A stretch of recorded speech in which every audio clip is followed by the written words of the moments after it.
नमस्कार आप सभी को। उम्मीद करता हूँ आप सब बहुत अच्छे से होंगे और आप सब की तैयारी अब पूरी हो चुकी होगी। जो कुछ कमियां थी, जैसे कि बिहार राज्य का बजट हो गया, बिहार की आर्थिक समीक्षा हो गई, बिहार राज्य की कुछ प्रमुख योजनाएं हो गई, इन सब की चर्चा करने के लिए मैंने आपको बोला था और उन्हीं से संबंधित चर्चा आज की इस कक्षा में आपको देखने को मिलेगी। थंबनेल से स्पष्ट हो गया और बाकी की कुछ चीज़ें आपको पीडीएफ के तौर पर मैं उपलब्ध करा रहा हूं अपने टेलीग्राम ग्रुप पर, जिसकी लिंक आपको इस वीडियो के डिस्क्रिप्शन में मिल जाती है। तो टेलीग्राम ग्रुप से जुड़कर उस लिंक को प्राप्त कर लीजिए, उस पीडीएफ को प्राप्त कर लीजिए, उससे आपको बहुत मदद मिलने वाली है। आज जो हम देखने वाले हैं चर्चा, विशेष रूप से क्योंकि बजट से बहुत ज़्यादा प्रश्न नहीं आते हैं, ठीक है। हाँ, योजनाओं से संबंधित प्रश्न देखने को मिलते हैं, लेकिन पिछले यदि हम 1 से 2 वर्षों को देखें जो आपकी बीपीएससी की परीक्षा हुई है, तो बिहार राज्य का जो करंट अफेयर्स है वो कहीं ना कहीं आप कह सकते हो 2 से 3 प्रश्न आ रहे हैं। तो बिहार राज्य के करंट अफेयर्स पे ज़्यादा फोकस करने से अच्छा है इस ट्रेंड को देखते हुए कि आप राष्ट्रीय और अंतर्राष्ट्रीय घटनाक्रमों को बहुत अच्छे से देखें, और उसमें भी अंतर्राष्ट्रीय घटनाक्रम ज़्यादा महत्वपूर्ण है। विशेष रूप से नेपाल के साथ यदि हमारा कोई समझौता हुआ है, कोई एग्रीमेंट हुआ है या कुछ अपडेट हुआ है तो उसको ज़रूर देखें, क्योंकि नेपाल बिहार के साथ सीमा साझा करता है। क्योंकि लास्ट टाइम जो हमने गलियारा खोला था, ठीक है, व्यापारिक गलियारा नेपाल के साथ, तो उस पर चर्चा हो गई थी, उस पर प्रश्न पूछा गया था। तो इस बार आप जानते हो रेल मार्ग जयनगर कुर्था रेल मार्ग आप पढ़ा होगा, आपने समझा होगा, तो वो आपके लिए महत्वपूर्ण है। तो इस तरह से चीज़ों को लेकर चलें तो आपकी चीज़ें बहुत बेहतर रहेंगी। और आज जो हम चर्चा करने वाले हैं, सबसे पहले हम देखेंगे बिहार के बजट के।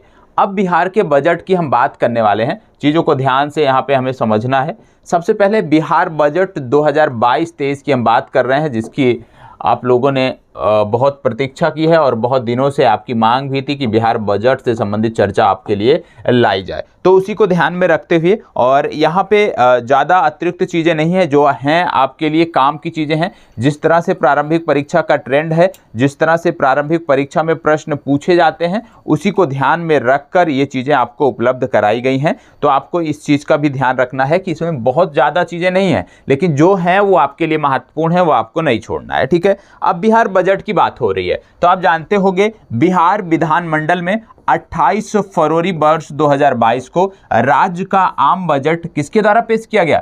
उप मुख्यमंत्री सह वित्त मंत्री तारा किशोर प्रसाद ने पेश किया। तारा किशोर प्रसाद ने बिहार का बजट पेश किया। आपसे पूछा जा सकता है, आपको परेशान नहीं होना है, इसकी पीडीएफ भी मैं आपको उपलब्ध कराऊंगा, ठीक है। तो तारा किशोर प्रसाद ने बिहार का बजट पेश किया। वित्तीय वर्ष 2022-23 के लिए प्रयुक्त प्रस्तुत यह बजट मुख्य रूप से 6 सूत्रों, अभी जो 6 सूत्र हैं ये आपसे पूछे जा सकते हैं कि बिहार राज्य का जो बजट था उसमें 6 सूत्र कौन से थे जिसको आधार बनाकर वर्ष 2022-23 का बजट प्रस्तुत किया गया। तो ये जो 6 सूत्र हैं ये आपको रटे होने चाहिए। पहला कौन सा है? स्वास्थ्य। दूसरा कौन सा है? शिक्षा। तीसरा है उद्योग में निवेश, और चौथा है कृषि एवं संबंधित क्षेत्र। पांचवा है आधारभूत संरचना, इसमें ग्रामीण और शहरी दोनों आते हैं, तथा विभिन्न वर्गों के कल्याण पर आधारित जो अन्य योजनाएं हैं उसके लिए बात की जा रही है। तो इसमें भी यदि हम 6 सूत्रों में देखें तो शिक्षा और स्वास्थ्य आप भूलेंगे नहीं कभी, ठीक है। शिक्षा हो गया, स्वास्थ्य हो गया, उद्योग हो गया, कृषि हो गया, ये 4 कहीं ना कहीं कोर हैं, शिक्षा, स्वास्थ्य, उद्योग और कृषि। और इसके बाद आ जाता है आधारभूत संरचना तथा विभिन्न वर्गों के कल्याण पर आधारित जो योजनाएं होती हैं उनकी बात की जा रही है। तो ये जो 6 सूत्र हैं इस बजट के, वो आपको पता होना चाहिए, वो आपको रटे होने चाहिए, विशेष रूप से प्रारंभिक परीक्षा के लिए भी और मुख्य परीक्षा के संदर्भ में भी इसको आपको याद रखना है। अब बढ़ते हैं आगे।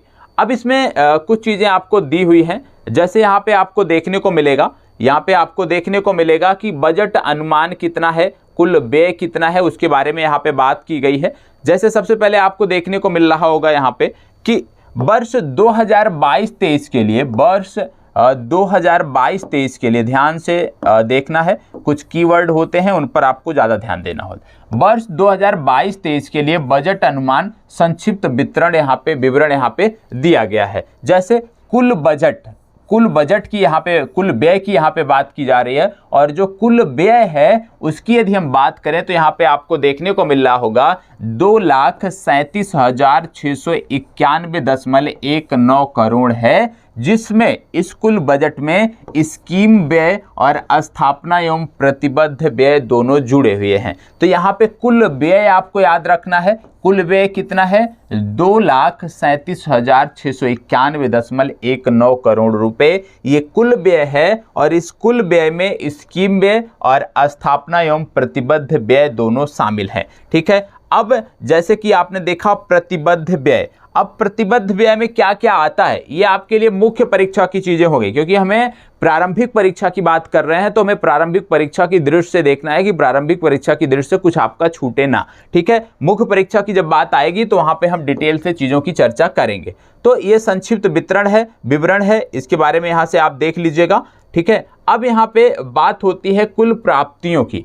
कुल प्राप्तियों में जब हम बात करते हैं तो आपको देखने को मिलता है यहाँ पे कुल प्राप्तियों की जब चर्चा होती है तो यहाँ पे देखने को मिलता है राजस्व प्लस पूंजीगत प्राप्तियां, और जब राजस्व प्लस पूंजीगत प्राप्तियों की यदि बात करते हो तो ये आता है 2,37,891.51 करोड़ रुपए, जिसमें यदि हम राजस्व प्राप्तियों की बात करें तो ये आता है 1,96,704.51 करोड़ रुपए। ठीक है, और दूसरे की यदि हम बात करें यहाँ पे आगे चल के जब हम बात करेंगे राजस्व घाटा, क्योंकि राजस्व घाटा जो है ये कई बार पूछा जाता है, और राजस्व घाटा किसी भी बजट की जब बात करते हैं, चाहे आप केंद्रीय बजट की बात करें चाहे राज्यों के बजट की बात करें, राजस्व घाटा जो है वो अपने आप में एक महत्वपूर्ण बिंदु होता है। तो यहाँ पे सिर्फ इतना याद रखिएगा कि राजस्व प्लस पूंजीगत प्राप्तियां जो हैं वो 2,37,891 करोड़ रुपए हैं। बाकी यहाँ पे अन्य डिटेल दी हुई है, उस पर हमें जाने की जरूरत नहीं है। यहाँ पे दिया हुआ है राजकोषीय घाटा। राजकोषीय घाटा यदि हम देखें तो दिया है 25,885.10 करोड़। राजकोषीय घाटा जो है 25,885.10 करोड़ है, ये आपको रटा होना चाहिए। राजकोषीय घाटा एकदम आपको रटा होना चाहिए, बहुत ही महत्वपूर्ण है। ठीक है, अब जब राजकोषीय घाटा आपने देख लिया कि राजकोषीय घाटा 25,000 लगभग याद रखिएगा 25,885.10 करोड़ रुपए। यदि हम सकल राज्य घरेलू उत्पाद की बात करें तो उसका राजकोषीय घाटा उसका 3.4% है। ये भी याद रखिएगा कि राजकोषीय घाटा जो है वो बिहार के सकल राज्य घरेलू उत्पाद का 3.4% है। ये आपको पता होना चाहिए, ये फैक्ट याद करने वाली चीजें हैं। ठीक है, अब जैसे आपने देखा बजट के बारे में कि 6 पिलर इनके थे। ठीक है, कि कहां कहां इनको अपनी स्कीम में, किस स्कीम में सबसे ज़्यादा पैसा देना है, किस प्रकार से व्यय करना है।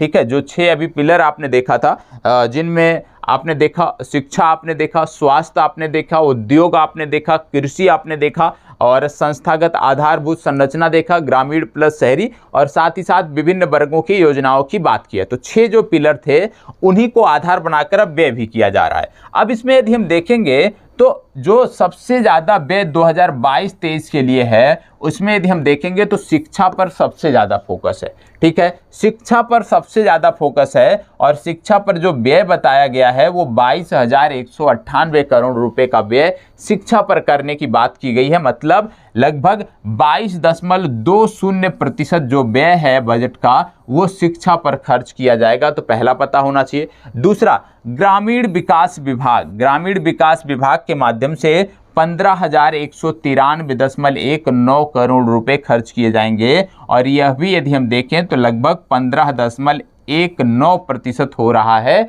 संपूर्ण आप कह सकते हो जो व्यय है उसका लगभग 15%। तो बिहार राज्य के लिए यदि हम बात करें वर्ष 2022-23 में कि सबसे ज़्यादा व्यय कहाँ पर किया जा रहा है, तो वो पहला है शिक्षा और दूसरा है ग्रामीण विकास। ये आपको पता होना चाहिए। स्वास्थ्य विभाग पे यदि हम देखें तो स्वास्थ्य विभाग पर आप देख रहे होंगे 7,035 करोड़ रुपए, और ये लगभग 7.04% है। तो क्योंकि अक्सर क्या है, शिक्षा और स्वास्थ्य ये दो महत्वपूर्ण पहलू होते हैं। शिक्षा और स्वास्थ्य, तो कम से कम आपको शिक्षा और स्वास्थ्य पर कितना व्यय किया गया है अमाउंट भी पता होना चाहिए, साथ ही साथ प्रतिशत भी आपको पता होना चाहिए।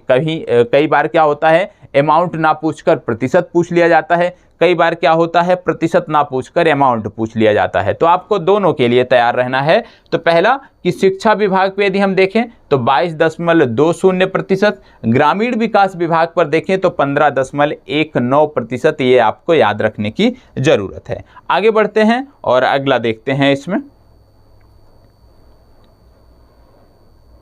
अब इसमें टोटल 10 पिलर थे और ये 10 का डेटा दिया हुआ है, ठीक है। किस प्रकार से 100% हो रहा है और कितना खर्च हो रहा है, टोटल व्यय की जो बात की जा रही है, ठीक है। टोटल 1 लाख करोड़ रुपए की यहाँ पे बात हो रही है। 1 लाख करोड़ का जो आवंटन किया गया है उसको किस प्रकार से व्यय किया जाएगा उसकी बात यहाँ पे हो रही है। तो इसका सबसे ज़्यादा जो व्यय था वो आपने देखा कि प्रमुख विभागवार वार्षिक स्कीम जो उद्व्यय है उसमें सबसे ज़्यादा शिक्षा विभाग पर है, ये आपने देख लिया। दूसरा आपने देखा कि शिक्षा विभाग के बाद दूसरा जो नंबर आता है वो ग्रामीण विकास विभाग का नंबर आता है, ठीक है। अब इसके बाद आगे बढ़ते हैं। अब यहाँ से कुछ चीज़ें आपको याद रखने की ज़रूरत है, यहाँ से आपको ज़्यादा ध्यान देने की ज़रूरत है, ठीक है। अब यहाँ पे बताया गया है कि वर्ष 2022-23 के लिए बिहार में 2,37,691.19 करोड़ रुपए का बजट रखा गया है। तो यहाँ पे ये अमाउंट तो आपको पता होना चाहिए कि बिहार का कुल बजट कितना है, 2,37,691.19 करोड़ रुपए का बजट रखा गया है वर्ष 2022-23 के लिए, ये आपको पता होना चाहिए। वहीं गत वर्ष 2021-22 में बजट का जो आकार था वो था 2,18,302.70 करोड़ रुपए। और यदि इसमें देखा जाए कितने बढ़ोतरी की गई है तो इसमें लगभग जो बढ़ोतरी हुई है वो 19,388.49 करोड़ रुपए की हुई है। तो यह भी पूछा जा सकता है कि बिहार का जो मौजूदा बजट पेश किया गया, आगामी वर्ष के लिए जो बजट पेश किया गया, वित्तीय वर्ष जो हमारा चल रहा है इसके लिए जो बजट पेश किया गया, इसका कितना, पहले वाला जो बजट था, पूर्व में जो बजट पेश किया गया था उससे कितनी बढ़ोतरी इसमें की गई है, तो 19,388.49 करोड़ याद रखना है।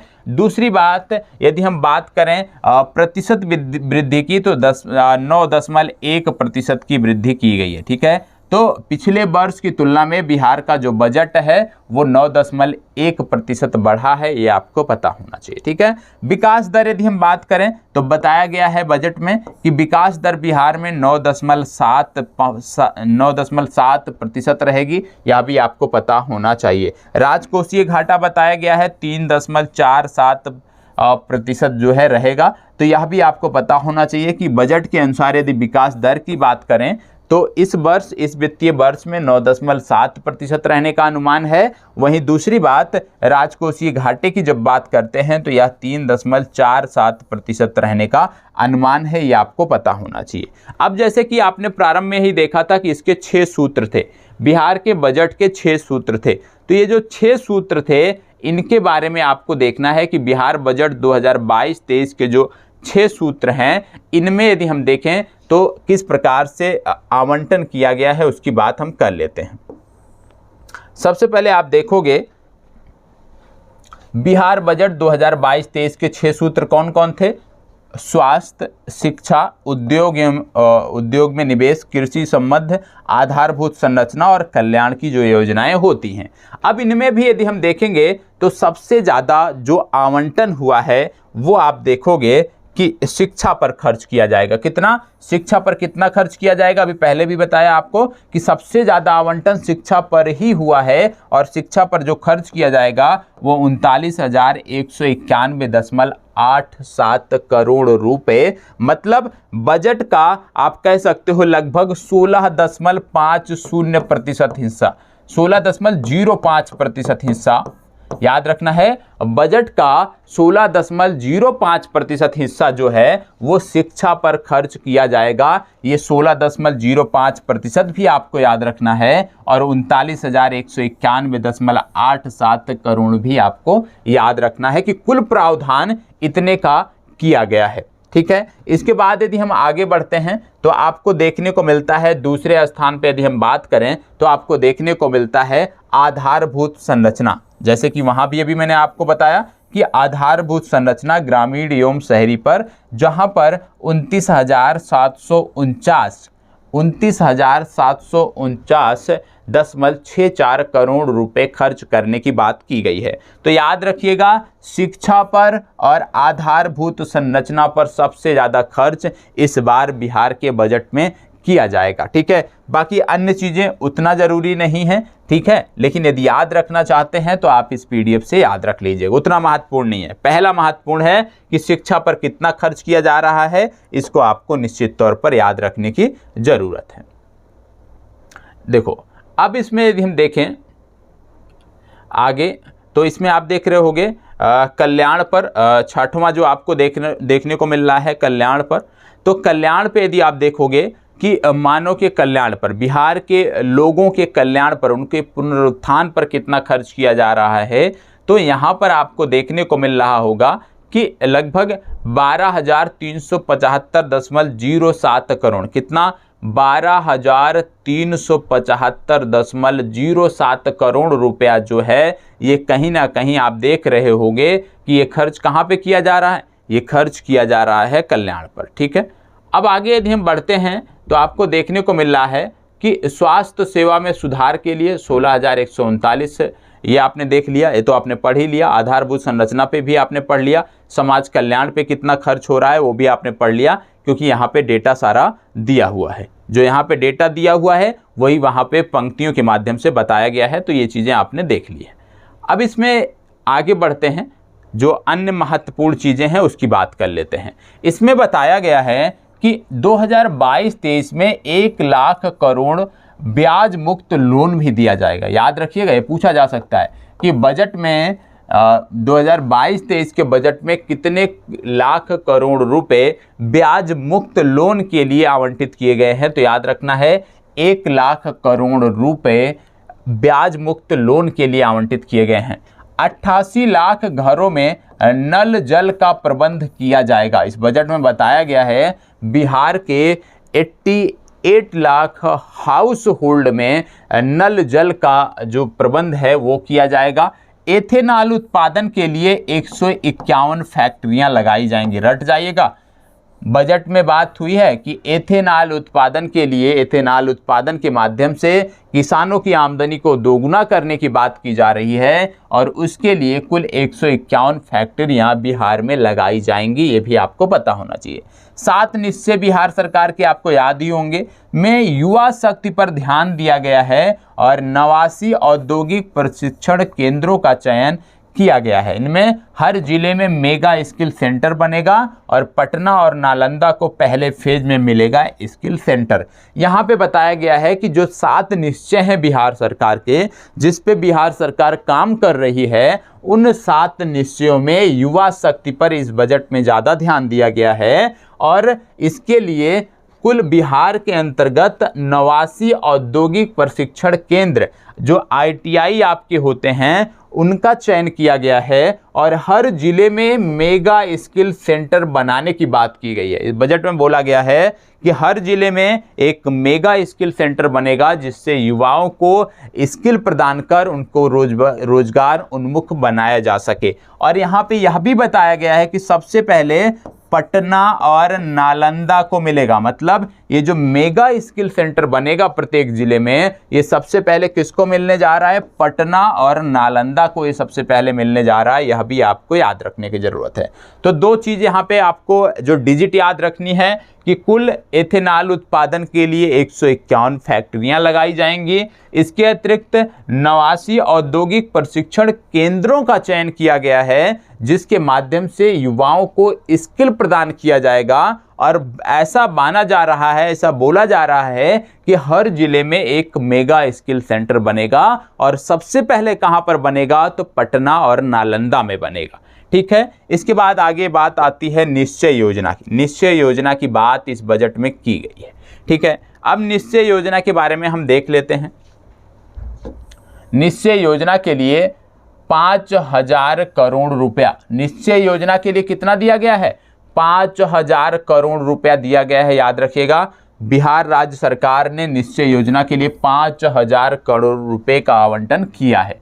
इसी में बात है, कोविड कार्य योजना के लिए 700 करोड़, युवा कौशल कार्यक्रम के लिए 225 करोड़, महिलाओं और बच्चों के विकास के लिए 1,23,757 करोड़, महिलाओं और बच्चों के विकास के लिए 1,23,757 करोड़ रुपए, हर घर नल का जल के लिए 1.10 हजार करोड़ रुपए का प्रावधान, स्वच्छ गांव समृद्धि गांव के तहत 847 करोड़ रुपए का प्रावधान, मुख्यमंत्री स्वयं सहायता भत्ता के लिए 200 करोड़ रुपए का प्रावधान, किसानों की आय बढ़ाने के लिए कृषि निर्यात नीति का भी निर्माण किया जाएगा। तो यहाँ पे कुछ योजनाओं का जिक्र बजट में किया गया है। ठीक है, कुछ योजनाओं का जिक्र बजट में किया गया है। अभी आगे इनके बारे में हम डिटेल में चर्चा भी करेंगे। तो यदि आपने अभी तक योजनाएं नहीं पढ़ी हैं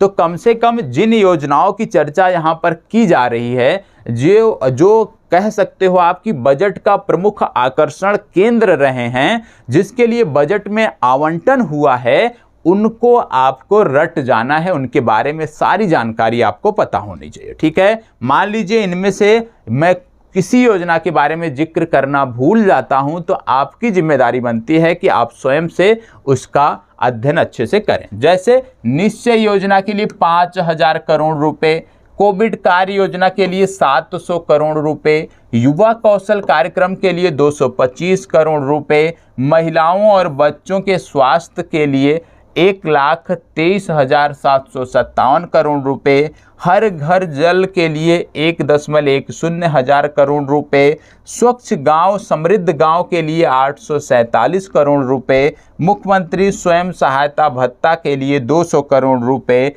ये आपको रटे होने चाहिए। ठीक है, चलिए आगे बढ़ते हैं। इसके साथ साथ कृषि में सुधार के लिए भी यहाँ पे पैसा आवंटित किया गया है।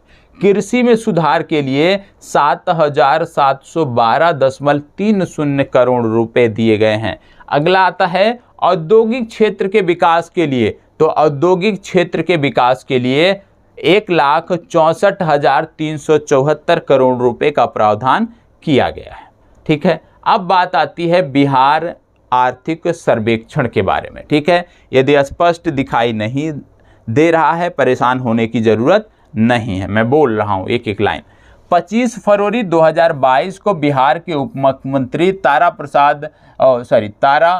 तारकिशोर प्रसाद ने बिहार राज्य का 16वां आर्थिक सर्वेक्षण 2021-22 में पेश किया। तो एक प्रश्न यहाँ से यह भी बन सकता है कि वर्ष 2021-22 में बिहार का जो आर्थिक सर्वेक्षण प्रस्तुत किया गया उसका क्रम कौन सा था? तो उसका क्रम था 16वां, ये आपको पता होना चाहिए।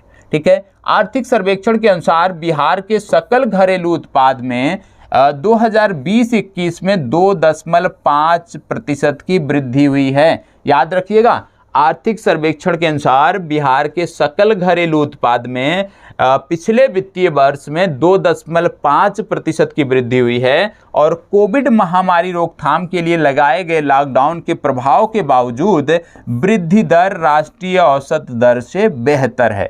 पिछले 5 वर्षों 2016-17 से 2020-21 के दौरान बिहार में प्राथमिक क्षेत्र में 2.3%, द्वितीय क्षेत्र में 4.8%, तृतीय क्षेत्र में 8.5% की उच्चतम वृद्धि दर बनी हुई है। याद रखिएगा, पिछले 5 वर्षों की बात यहाँ पे कर ली गई है। पिछले 5 वर्षों में प्राथमिक क्षेत्र में 2.3% की वृद्धि दर, द्वितीय क्षेत्र में 4.8% की वृद्धि दर, तृतीय क्षेत्र में 8.5% की उच्चतम वृद्धि दर बनी हुई है। ये आपको पता होना चाहिए। ठीक है, चलिए आगे बढ़ते हैं।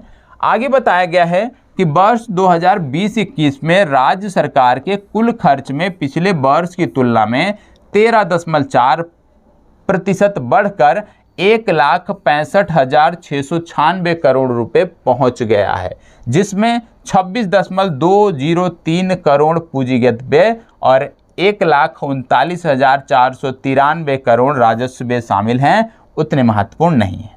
इसको देखिए, ये महत्वपूर्ण है। सर्वेक्षण के अनुसार पिछले 5 वर्षों के दौरान कृषि और संबद्ध क्षेत्रों में 2.3% की दर से वृद्धि हुई है। याद रखिएगा, पिछले 5 वर्षों में कृषि और उनसे संगत उद्योगों में, उनसे संगत क्षेत्रों में 2.3% की वृद्धि दर बनी हुई है। ठीक है, चलिए आगे बढ़ते हैं, इसको बताएं। अब देखें, यहाँ पे कुछ चीजें और बताई गई हैं आर्थिक सर्वेक्षण के बारे में। पशुधन और मत्स्य पालन की वृद्धि दर क्रमशः 10% और 7% रही है।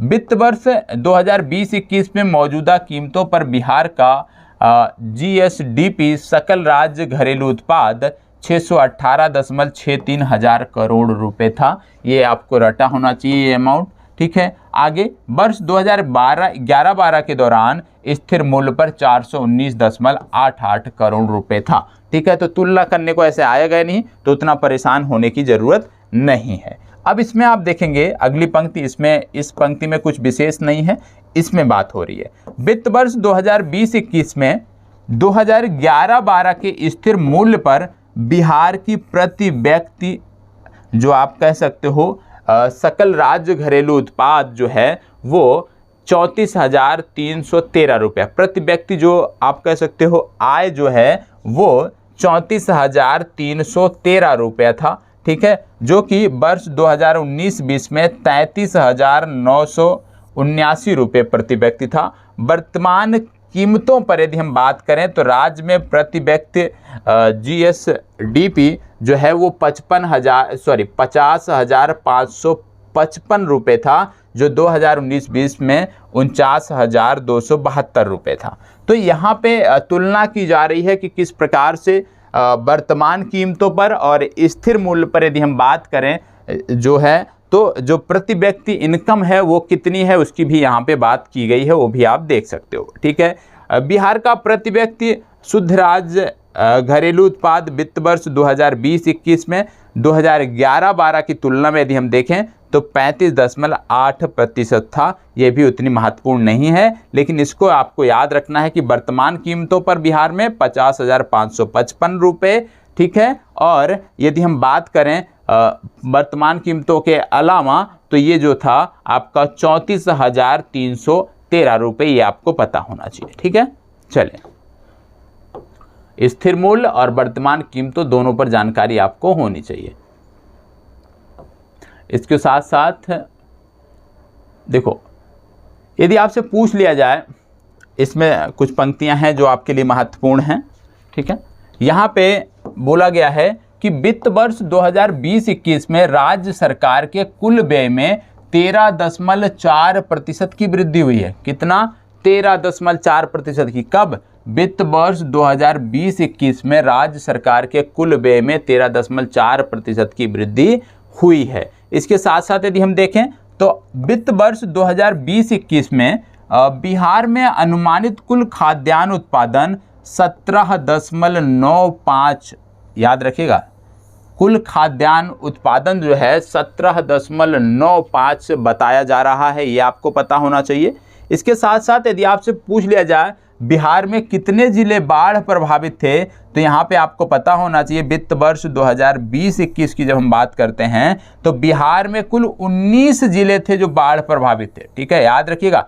अब ये जो 19 जिले हैं बाढ़ प्रभावित वाले, ये आपको पता होना चाहिए। ठीक है, आगे क्या बताया जा रहा है? राज्य सरकार 13 जिलों में ऑर्गेनिक कॉरिडोर विकसित कर रही है। ये महत्वपूर्ण प्रश्न है। बिहार राज्य सरकार कितने जिलों में ऑर्गेनिक कॉरिडोर विकसित कर रही है? 13 जिलों में ऑर्गेनिक कॉरिडोर विकसित कर रही है। बिहार में दीर्घकालिक औसत वर्षा कितनी है? 1012 मिलीमीटर है, ये आपको पता होना चाहिए। ठीक है, इसके साथ साथ अगला और महत्वपूर्ण है किसानों के संबंध में।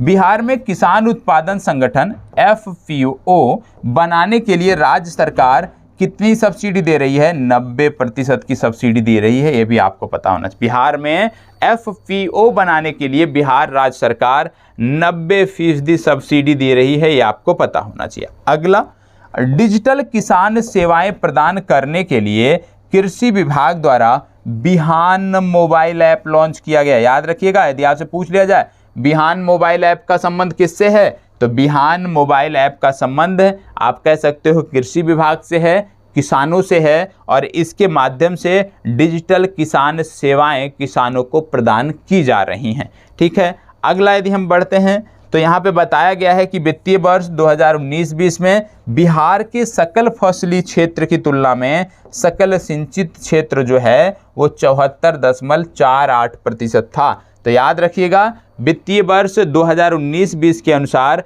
बिहार का जो कुल सिंचित क्षेत्र था, तो ये जो कुल फसल क्षेत्र था उसका लगभग 74.48% था। यह भी आपको पता होना चाहिए। आगे बढ़ते हैं और यहाँ पे बताया गया है कि वित्त वर्ष 2021 में बिहार में मछली उत्पादन कितना था? 6.83 लाख टन। याद रखिएगा, अभी खाद्यान्न उत्पादन आपको बताया गया था लाख टन में, ठीक है, और अब उसके बाद मछली उत्पादन भी आपको बताया जा रहा है लाख टन में। याद रखिएगा, तो बिहार में 2021 में बिहार में मछली उत्पादन 6.83 लाख टन था। ये आपको पता होना चाहिए। अगला, वित्त वर्ष 2020-21 में बिहार का कुल दुग्ध उत्पादन कितना था? 115 लाख टन था। ये भी आपको पता होना चाहिए। तो खाद्यान्न उत्पादन कितना था, मछली उत्पादन कितना था, दुग्ध उत्पादन कितना था, ये तीनों फैक्ट आपको पता होना चाहिए। बार बार कह रहा हूं, तीनों की जो यूनिट है वो लाख टन में बताई जा रही है। ठीक है, अगला, बिहार में एथेनॉल उद्योग में सर्वाधिक निवेश आकर्षित किया है। और अभी आपको बताया मैंने, अब आप कमेंट बॉक्स में बताइएगा, अभी मैंने आपको बताया था कि एथेनॉल के लिए जो है राज्य सरकार ने कितने फैक्ट्रियां स्थापित करने की बात की है। ठीक है, आगे, उच्च प्राथमिकता वाले क्षेत्र की श्रेणी में खाद्य प्रसंस्करण ने पिछले वर्ष की तुलना में 10 गुना वृद्धि दर्ज की है। ठीक है, आगे, वित्त वर्ष 2020-21 में राज्य सरकार मुख्यमंत्री महिला उद्यमी योजना और मुख्यमंत्री युवा उद्यमी योजना के लिए कुल मिलाकर 400 करोड़ रुपए की राशि आवंटित की है। ये आपको पता होना चाहिए। 400 करोड़ रुपए पिछले वित्तीय वर्ष में आवंटित किए गए हैं, यह भी आपको जानकारी होनी चाहिए। अगला, वित्त वर्ष 2021-22 में बिहार में उपलब्ध बिजली उत्पादन क्षमता जो है 6,422, याद रखिएगा 6,422 मेगावाट है। ये क्या है? बिहार में उपलब्ध बिजली उत्पादन क्षमता। ऐसे प्रश्न ही पूछे जाते हैं। ठीक है, तो याद रखिएगा 6,422 मेगावाट कुल उत्पादन क्षमता बिहार में अब वर्ष 2020-21 में रही है। वित्त वर्ष 2020-21 में बिहार में प्रति व्यक्ति ऊर्जा की खपत जो थी वो 350 किलोवाट, ठीक है, 350 किलोवाट पर आवर थी। ये आपको पता होना चाहिए। 350, तो ये भी आपको डिजिट 350 याद रखना है कि पिछले वित्तीय वर्ष में जो प्रति व्यक्ति ऊर्जा की खपत थी वो 350 किलोवाट थी। ये आपको पता होना चाहिए। ठीक है, अगला, वर्तमान में बिहार में शहरीकरण 15.3% है। हमेशा शहरीकरण की बात आती है, और जब ग्रामीण क्षेत्रों में अब धीरे धीरे तापमान बढ़ेगा, आप कह सकते हो पेयजल का संकट उभर कर सामने आएगा। पेयजल के संकट के साथ साथ जब आप देखोगे कि बारिश होगी, बारिश के महीनों में आप देखोगे कि बाढ़ आएगी, तो शहरीकरण की बात की जाती है कि हमने कंक्रीट आवरण जो है बिछा दिया है, हमने वनों को समाप्त कर दिया है। वनों की जो सघनता पहले शहरों में होती थी वो आज देखने को नहीं मिल रही है। वन विनाश के चलते जो है आज के समय में जो कंक्रीट नुमा इमारतें आपको देखने को मिलती हैं, जो पूरा कंक्रीट का जाल आपको देखने को मिलता है शहरों में, कहीं ना कहीं आप कह सकते हो ग्लोबल वार्मिंग को भी बढ़ावा दे रहा है। उस स्थान विशेष के तापमान में वृद्धि हो रही है। साथ ही साथ जो वर्षा का रेशियो था वह भी आप कह सकते हो पहले जैसा नहीं रहा है। तो वर्तमान में बिहार में शहरीकरण 15.3% है। ये आपको पता होना चाहिए। ठीक है, इसके साथ साथ आगे बढ़ते हैं और अन्य फैक्ट देखते हैं। ये है बिहार का आर्थिक परिदृश्य। ठीक है, अब बिहार के आर्थिक परिदृश्य में बताया गया है कि 2020-21 में 2.5% राजकोषीय घाटा, ये आर्थिक विकास दर जो थी ये 2.5% थी, जबकि भारत की विकास दर जो थी वो -7.5% थी। तो याद रखना है, ठीक है, कि जो बिहार की विकास दर थी वो 2.5% थी, जबकि संपूर्ण भारत की जो है वो निगेटिव में चली गई थी। ये आपको पता होना चाहिए, ठीक है। इसके बाद यदि हम बात करें 2021-22 में बताया जा रहा है कि बिहार की विकास दर 9.8% रहेगी। तो प्रश्न सीधा बन सकता है कि बिहार आर्थिक समीक्षा के अनुसार बिहार की आर्थिक वृद्धि दर, आर्थिक विकास दर 2021-22 में कितनी अनुमानित की गई है, तो आपको बताना है 9.8%। यदि आपसे पूछ लिया जाए 2022-23 में, तो 22-23 की जब हम बात करते हैं तो ये हो जाता है 9.7% अनुमानित। तो दोनों आपको याद रखना है। अब बात आता है राजकोषीय घाटा का। राजकोषीय घाटा जो 2020-21 में बताया गया 4.8% बताया गया। जो 2021-22 की बात हो रही है ये हो रहा है 2.97%, और जो 2022-23 की बात हो रही है यहाँ पे 3.47%।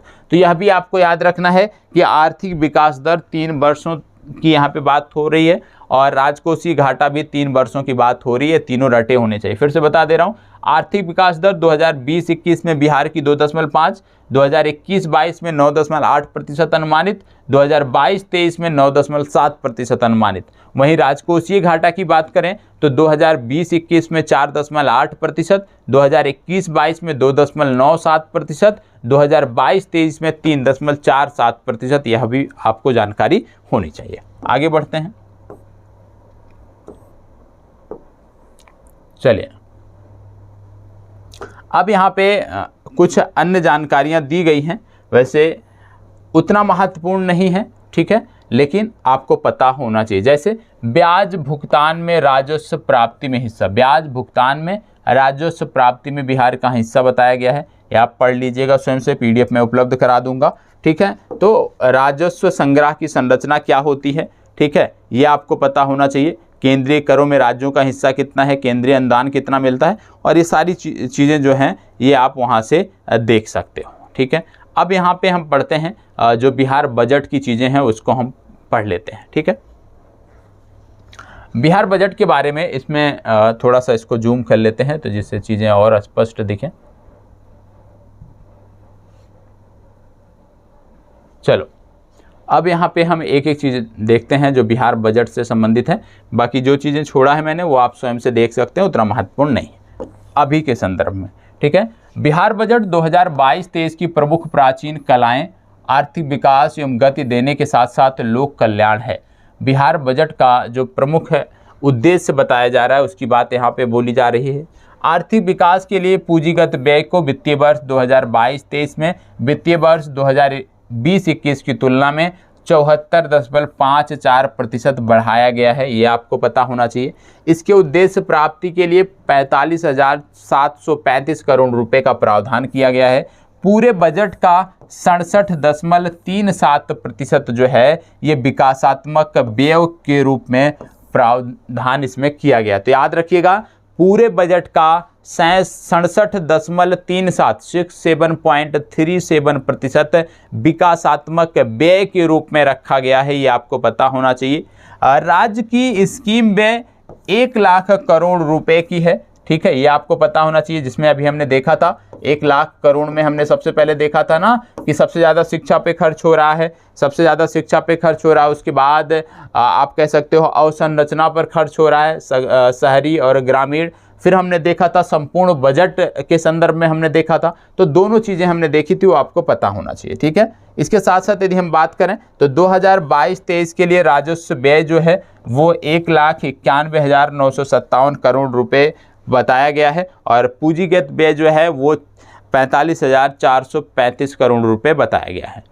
ऋण प्राप्ति की रूपरेखा है, किस प्रकार से ऋण प्राप्त होते हैं उतने महत्वपूर्ण नहीं है। अब आत्मनिर्भर बिहार के 7 निश्चय 2, ये आपके लिए महत्वपूर्ण हो जाता है, ठीक है।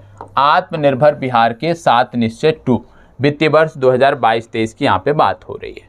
यहाँ पे आप देखोगे तो वित्तीय वर्ष 2022-23 के लिए 7 निश्चय 2 के अंतर्गत कुल 5,000 करोड़ रुपए का प्रावधान किया गया है। अभी सबसे पहले जब हमने आर्थिक समीक्षा देखी थी उसके पहले भी हमने देखा था कि बिहार के जो 7 निश्चय हैं उसके लिए 5,000 करोड़ रुपए दिए गए हैं, और ये जो 7 निश्चय थे उसमें भी आपने देखा था कि सबसे ज़्यादा युवाओं पर फोकस था, युवाओं के कौशल प्रदान करने पर फोकस था, जिसको लेकर आपने देखा था कि 89 ITI संस्थानों को चिन्हित किया गया था, जिनमें उत्कृष्टता केंद्र स्थापित करने की बात की गई थी और सबसे पहले नालंदा और पटना में बनाए जाने की बात की गई थी। ठीक है, युवा शक्ति बिहार की प्रगति 7 निश्चय के तहत बिहार के युवाओं के लिए कई कार्यक्रम चलाए गए हैं। वित्तीय वर्ष 2022-23 के अंतर्गत कुल 1153 करोड़ रुपए का उपबंध विभिन्न योजनाओं में किया गया है। दूसरा याद रखना है, कुल युवाओं के लिए कितना हो गया, 1153 करोड़ रुपए।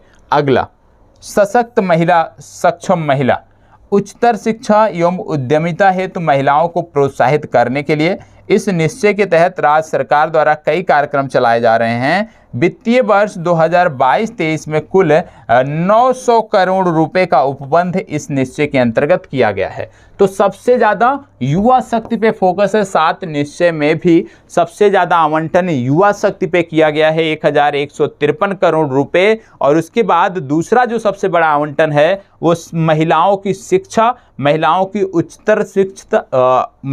उच्चतर शिक्षा और उद्यमिता को प्रोत्साहन देने के लिए किया गया है। कितना, 900 करोड़ रुपए। तो ये दोनों भी आपको याद रखने की जरूरत है। तीसरा पॉइंट यहाँ पे क्या है, तीसरा पॉइंट है हर खेत तक सिंचाई का पानी।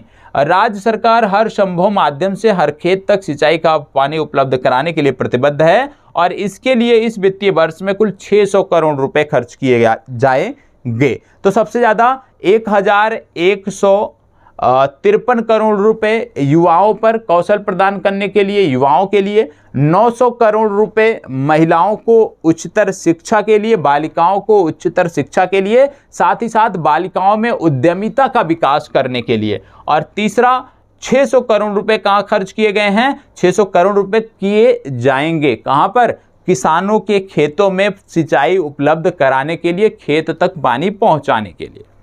अगला चौथा पॉइंट क्या था, चौथा पॉइंट है स्वच्छ गांव समृद्ध गांव। राज्य सरकार गांव को समृद्ध करने के लिए प्रतिबद्ध है। इसके लिए वित्तीय वर्ष 2022-23 में कुल 847 करोड़ रुपए का प्रावधान किया गया। तो ये जो अमाउंट है ना, ये आपके लिए महत्वपूर्ण हो जाता है। ये अमाउंट आपको पता होना चाहिए और किस योजना के अंतर्गत, 7 निश्चय के अंतर्गत जो चौथा पॉइंट है स्वच्छ गांव समृद्ध गांव, उसके लिए 847। तो कहीं ना कहीं ये तीसरा सबसे ज्यादा अभी तक का है, क्योंकि पहला हुआ 1153, दूसरा हुआ महिलाओं पे जब बात आई 900 करोड़, तीसरा किसानों के खेतों तक पानी पहुंचाने के लिए 600 करोड़ और अब चौथा आया गांव को समृद्ध बनाने के लिए 847 करोड़। इसके बाद स्वच्छ शहर विकसित शहर, स्वच्छ शहर विकसित शहर। राज्य सरकार शहरों को विकसित करने के लिए वित्तीय वर्ष 2022-23 में कुल 550 करोड़ रुपए का प्रावधान कर रही है। जहां गांवों को विकसित करने के लिए 847 करोड़ रुपए दिए जा रहे हैं, वहीं शहरों को भी विकसित करने के लिए, क्योंकि शहरीकरण अभी बिहार में बहुत कम है, ग्रामीण क्षेत्र ज्यादा हैं, इसलिए शहरों में जो आवंटन किया गया है वो कम है और 550 करोड़ रुपए का यहाँ पे प्रावधान किया गया है। अगला है सुलभ संपर्कता। राज्य सरकार संपूर्ण राज्य में आवागमन को सुलभ बनाने के लिए प्रतिबद्ध है और इसके लिए 450 करोड़ रुपए का उपबंध किया गया है। ठीक है, तो याद रखिएगा, राज्य सरकार जो है आवागमन को बेहतर बनाने के लिए जो अमाउंट है वो है 450 करोड़ रुपए। आगे बढ़ते हैं तो अगला है सबके लिए अतिरिक्त स्वास्थ्य सुविधा। राज्य सरकार गांव-गांव तक लोगों के लिए स्वास्थ्य सुविधाओं की बेहतर उपलब्धता एवं बेहतर स्वास्थ्य प्रबंधन हेतु आधारभूत जो ढांचा है उसको बेहतर करने के लिए 500 करोड़ रुपए 7 निश्चय के अंतर्गत दे रही है। तो ये आपने देख लिया कि किस प्रकार से यहाँ पे इसकी बात हुई और ये स्कीम वाइज कि किस प्रकार से किस स्कीम में राज्य सरकार पैसा खर्च करेगी 2022-23 में, उसके लिए बात की गई है। जैसे सर्व शिक्षा अभियान, सर्व शिक्षा अभियान के तहत 15,683 करोड़ रुपए, सबके लिए आवास विशेष रूप से ग्रामीण आवास की बात हो रही है 8,689 करोड़ रुपए, प्रधानमंत्री ग्राम सड़क योजना 5,014 करोड़ रुपए, प्राथमिक शिक्षा हेतु पोषणगत समर्थन का राष्ट्रीय कार्यक्रम 3100 करोड़ रुपए, NRHM सहित राष्ट्रीय स्वास्थ्य कार्यक्रम 3071। उतना महत्वपूर्ण नहीं है, ये लिस्ट आपको मिल जाएगी, यहाँ पे आप देख लीजिएगा कि किस प्रकार से किस योजना के अंतर्गत कितना खर्च किया जा रहा है। टोटल 40 योजनाएं हैं और इन 40 योजनाओं के अंतर्गत पैसे खर्च किए जाएंगे। अब बात आ रही है बिहार वन रिपोर्ट की। वन स्थिति रिपोर्ट आई है और वन स्थिति रिपोर्ट भी आपके लिए महत्वपूर्ण है, तो वन स्थिति रिपोर्ट के बारे में भी हम चर्चा करेंगे। तो सबसे पहली बात आपको बता दें कि बिहार बजट और बिहार आर्थिक समीक्षा से संबंधित जितने भी संभावित प्रश्न हो सकते थे उनसे जुड़े हुए फैक्ट आपको बता दिए गए हैं। इसमें सबसे ज़्यादा फोकस करना है कुल बजट कितना है, साथ ही साथ कुछ प्रमुख योजनाएं बताई गई हैं और उन कुछ प्रमुख योजनाओं में कितना अमाउंट खर्च किया जा रहा है उस पर फोकस होना चाहिए। बजट का सबसे ज़्यादा हिस्सा कहाँ पे खर्च किया जा रहा है उस पर फोकस होना चाहिए।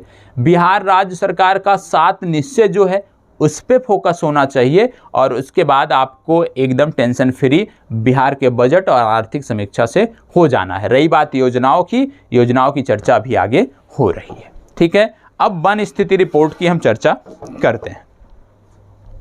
वन स्थिति रिपोर्ट के बारे में हम बात करते हैं तो बताया गया है वन सर्वेक्षण देहरादून द्वारा प्रत्येक 2 वर्ष पर भारत वन स्थिति रिपोर्ट प्रस्तुत किया जाता है। तो सबसे पहला फैक्ट, वन स्थिति रिपोर्ट जो जारी की जाती है प्रत्येक 2 वर्ष पर जारी की जाती है। भारतीय वन सर्वेक्षण संस्थान द्वारा 1987 से लगातार यह रिपोर्ट प्रस्तुत की जा रही है। मतलब पहली रिपोर्ट जो प्रस्तुत की गई थी वो वर्ष 1987 में प्रस्तुत की गई थी।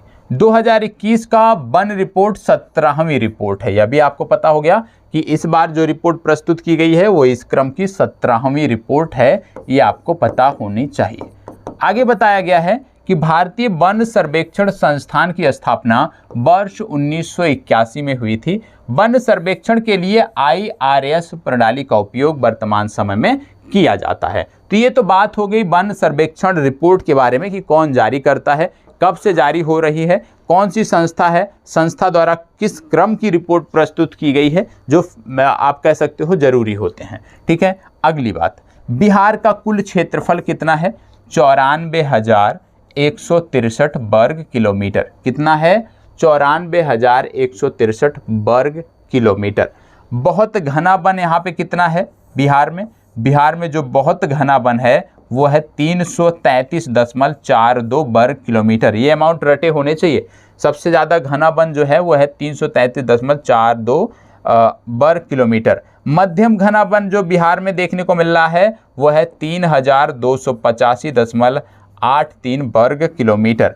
अगला जो है खुला वन यहाँ पे है 3,761.54 वर्ग किलोमीटर। संपूर्ण वन क्षेत्र जो यहाँ पे देखने को मिल रहा है 7,380.79 वर्ग किलोमीटर। ये आपको पता होना चाहिए।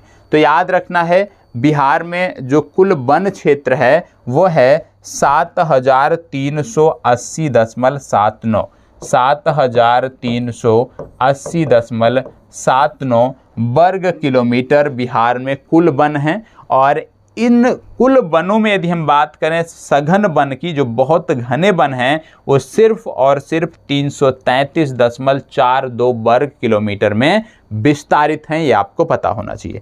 तो अति सघन वन, मध्यम सघन वन और खुले वन, ये 3 कैटेगरी है। इनके बारे में आपको पता होना चाहिए। आपको यदि सारा ना याद रहे तो कम से कम बिहार में कुल कितना वन है ये अवश्य याद रखना है, 7,380.79 वर्ग किलोमीटर। और अति सघन वन कितने हैं? 333.42। ठीक है, ये आपको अवश्य याद रखना है। ठीक है, यदि खुला वन और संपूर्ण वन नहीं भी याद है तो भी समस्या नहीं है। अगला है कि वन प्रतिशत कितना है बिहार में? तो बिहार में जो कुल वन प्रतिशत है वो है 7.84%। याद रखना है बिहार में जो कुल वन प्रतिशत है वो 7.84% है। ये आपको पता होना चाहिए। तो कुल प्रतिशत भी याद रखना है, कितना कुल प्रतिशत है, साथ ही साथ कुल कितना यदि वर्ग किलोमीटर में पूछा जाए तो अभी आप जवाब दे सको। झाड़ी क्षेत्र की बात करें तो बिहार में जो झाड़ी क्षेत्र है वो 235.89 वर्ग किलोमीटर के एरिया में विस्तारित है। 2 साल में कितना वन बढ़ा है? तो तो 2 साल में 74.80 वर्ग किलोमीटर का क्षेत्र बिहार में वनों का जो है वो बढ़ा है, ये भी आपको पता होना चाहिए।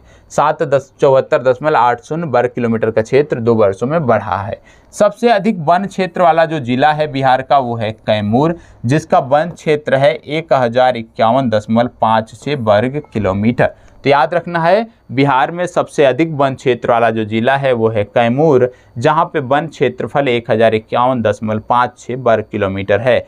बिहार में सबसे अधिक प्रतिशत वन क्षेत्रफल वाला जिला कैमूर है। यहाँ कुल भूभाग का 31.56% क्षेत्रफल पर वन है। तो याद रखना है दोनों संदर्भ में। यदि आपसे पूछ लिया जाए कि बिहार में सबसे ज़्यादा वन क्षेत्र वाला जिला कौन सा है, आप बताओगे कैमूर।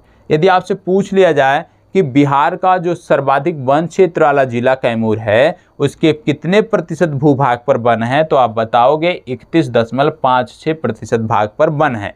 यदि आपसे पूछ लिया जाए कि कितने वर्ग किलोमीटर के क्षेत्रफल पर वन है, तो 1051.56, ये तीनों आपको याद रखना है। अब यहाँ पे जिलेवार जो महत्वपूर्ण है चीज़ें वनों के संदर्भ में, उसके बारे में यहाँ पे बात की गई है। जैसे सर्वाधिक वन क्षेत्रफल वाले 3 जिले बिहार में, सर्वाधिक वन क्षेत्रफल वाले 3 जिलों की बात करते हैं तो सबसे पहला कैमूर, दूसरा पश्चिमी चंपारण, तीसरा रोहतास। याद रखना है, सर्वाधिक वन क्षेत्र वाला जो जिला है कैमूर, दूसरे स्थान पे पश्चिम चंपारण, तीसरे पे रोहतास। फिर बात आती है न्यूनतम वन क्षेत्र वाला जिला, तो न्यूनतम वन क्षेत्र वाला जिला है शेखपुरा, जहाँ पे 1.19 वर्ग किलोमीटर के पर वन है, और दूसरा है अरवल, तीसरा है जहानाबाद। तो कम से कम ये 3 आपको ज़्यादा वाले और 3 कम वाले याद आने चाहिए। यदि 3 नहीं याद कर सकते हो तो कम से कम एक अवश्य याद रखना है कि सबसे ज़्यादा वन है कैमूर में, सबसे कम वन है शेखपुरा में, ये आपको पता होना चाहिए। ठीक है, अब बात आती है, ये तो हो गया क्षेत्रफल की दृष्टि से, दूसरा आता है प्रतिशत की दृष्टि से, वन प्रतिशत की दृष्टि से। तो अब आगे जो हम देख रहे हैं ये है वन प्रतिशत की दृष्टि से। जैसे सर्वाधिक वन प्रतिशत वाले 3 जिले कौन से हैं, कैमूर, जमुई, नेवादा। सबसे ज़्यादा वन प्रतिशत कैमूर में है और सबसे ज़्यादा वन क्षेत्रफल भी कैमूर में है, तो याद आना चाहिए। न्यूनतम वन क्षेत्र वाले 3 जिले, इसमें भी शेखपुरा था और उसमें भी शेखपुरा था। तो परेशान नहीं होना है, चाहे वन प्रतिशत पूछ ले, चाहे आपसे वन क्षेत्रफल पूछ ले, दोनों के संदर्भ में आपका जवाब एक ही होगा कि सर्वाधिक वन क्षेत्रफल या वन प्रतिशत तो कैमूर, न्यूनतम वन क्षेत्र या वन प्रतिशत तो शेखपुरा को आप टिक करोगे। ठीक है, सर्वाधिक क्षेत्रफल में वन वृद्धि वाले 3 जिले, मतलब पिछले 2 वर्षों में जहां पे सबसे ज़्यादा वृद्धि हुई है वो जिले कौन से हैं, तो सबसे ज़्यादा वृद्धि हुई है बांका में, और सबसे ज़्यादा कमी कहाँ हुई है, कैमूर में। जहाँ ज़्यादा है भैया वहीं तो कमी होगी ना, तो सबसे ज़्यादा हुई है कैमूर में और सबसे ज़्यादा वृद्धि हुई है बांका में, यह भी आपको याद रखना है। ठीक है, फिर बात आती है वृक्षावरण की। वृक्षावरण की बात करें यदि हम, तो आपको देखने को मिलता है कि कुल क्षेत्रफल जो है वो है 2.341 वर्ग किलोमीटर। 2019 की तुलना में जो वृद्धि है वो 338 वर्ग किलोमीटर की वृद्धि है। बिहार में वृक्षावरण का जो प्रतिशत है वो 2.48% यदि आपको याद रखना है। ठीक है, कुल 2.48% बिहार में कुल वृक्षावरण का प्रतिशत है। यदि बिहार से वनावरण और वृक्षावरण दोनों को जोड़ लें तो कुल मिलाकर 10.32% हिस्सा आता है। याद रखिएगा, क्योंकि वनावरण की यदि हम बात करते हैं तो 7.84% पर है, और वृक्षावरण पे यदि हम बात करें तो यहाँ पे दोनों जुड़ जाते हैं तो 10.32 आ जाता है। ठीक है, अब आगे बात करते हैं ध्यान दीजिएगा, कुछ फैक्ट और हैं।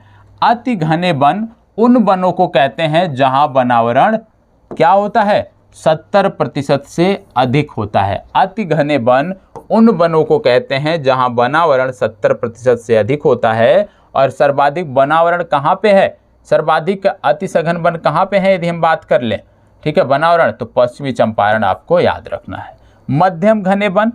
मध्यम घने वन सर्वाधिक कहाँ पे हैं, तो उन वनों को कहते हैं जहां वनावरण 40% से 70 के बीच में है, और मध्यम घने वन भी सबसे ज़्यादा पश्चिमी चंपारण में है। ठीक है, खुले वन में यदि हम बात करें तो खुले वन जो है उन वनों को कहते हैं जहां वनावरण 10% से 40% के बीच है, और खुले वन सबसे ज़्यादा हैं कैमूर में। ठीक है, तो याद रखना है हमें ये तीनों चीज़ें कि अति सघन वन, मध्यम सघन वन सबसे ज़्यादा हैं पश्चिमी चंपारण में, और खुले वन की यदि हम बात करें तो सर्वाधिक हैं कैमूर में। झाड़ी क्षेत्र उनको कहते हैं जहां वृक्षावरण 10% से कम होता है, यह भी आपको जानकारी रखनी है। अब यहाँ पे आपको कुछ चीज़ें और देख लेनी है, वही चीज़ें यहाँ पे थोड़े से अच्छे से दी हुई हैं। जैसे बिहार में सघन वन 333 वर्ग किलोमीटर, मध्यम रूप से जो घने वन है 3286 वर्ग किलोमीटर, खुले वन जो है 3762 वर्ग किलोमीटर, झाड़ी क्षेत्र यहाँ पे है 235.89 वर्ग किलोमीटर। ठीक है, पिछले 2 सालों में वन क्षेत्र 74.80 वर्ग किलोमीटर बढ़ा है। फिर बात आती है टाइगर रिजर्व की। एकमात्र टाइगर रिजर्व है यहाँ पे वाल्मीकि टाइगर रिजर्व, और वाल्मीकि टाइगर रिजर्व में 796.12 वर्ग किलोमीटर में वन है। याद रखना है, वाल्मीकि टाइगर रिजर्व में 796.12 वर्ग किलोमीटर के एरिया में वन है, जो कुल टाइगर रिजर्व क्षेत्रफल जो 988.80 वर्ग किलोमीटर है उसका 85% है। कहने का मतलब है कि वाल्मीकि टाइगर रिजर्व में जो कुल वन क्षेत्रफल है वो 85.71% है, इसको याद रख लीजिए, या दूसरे शब्दों में 796.12 वर्ग किलोमीटर, इसको याद रख लीजिए।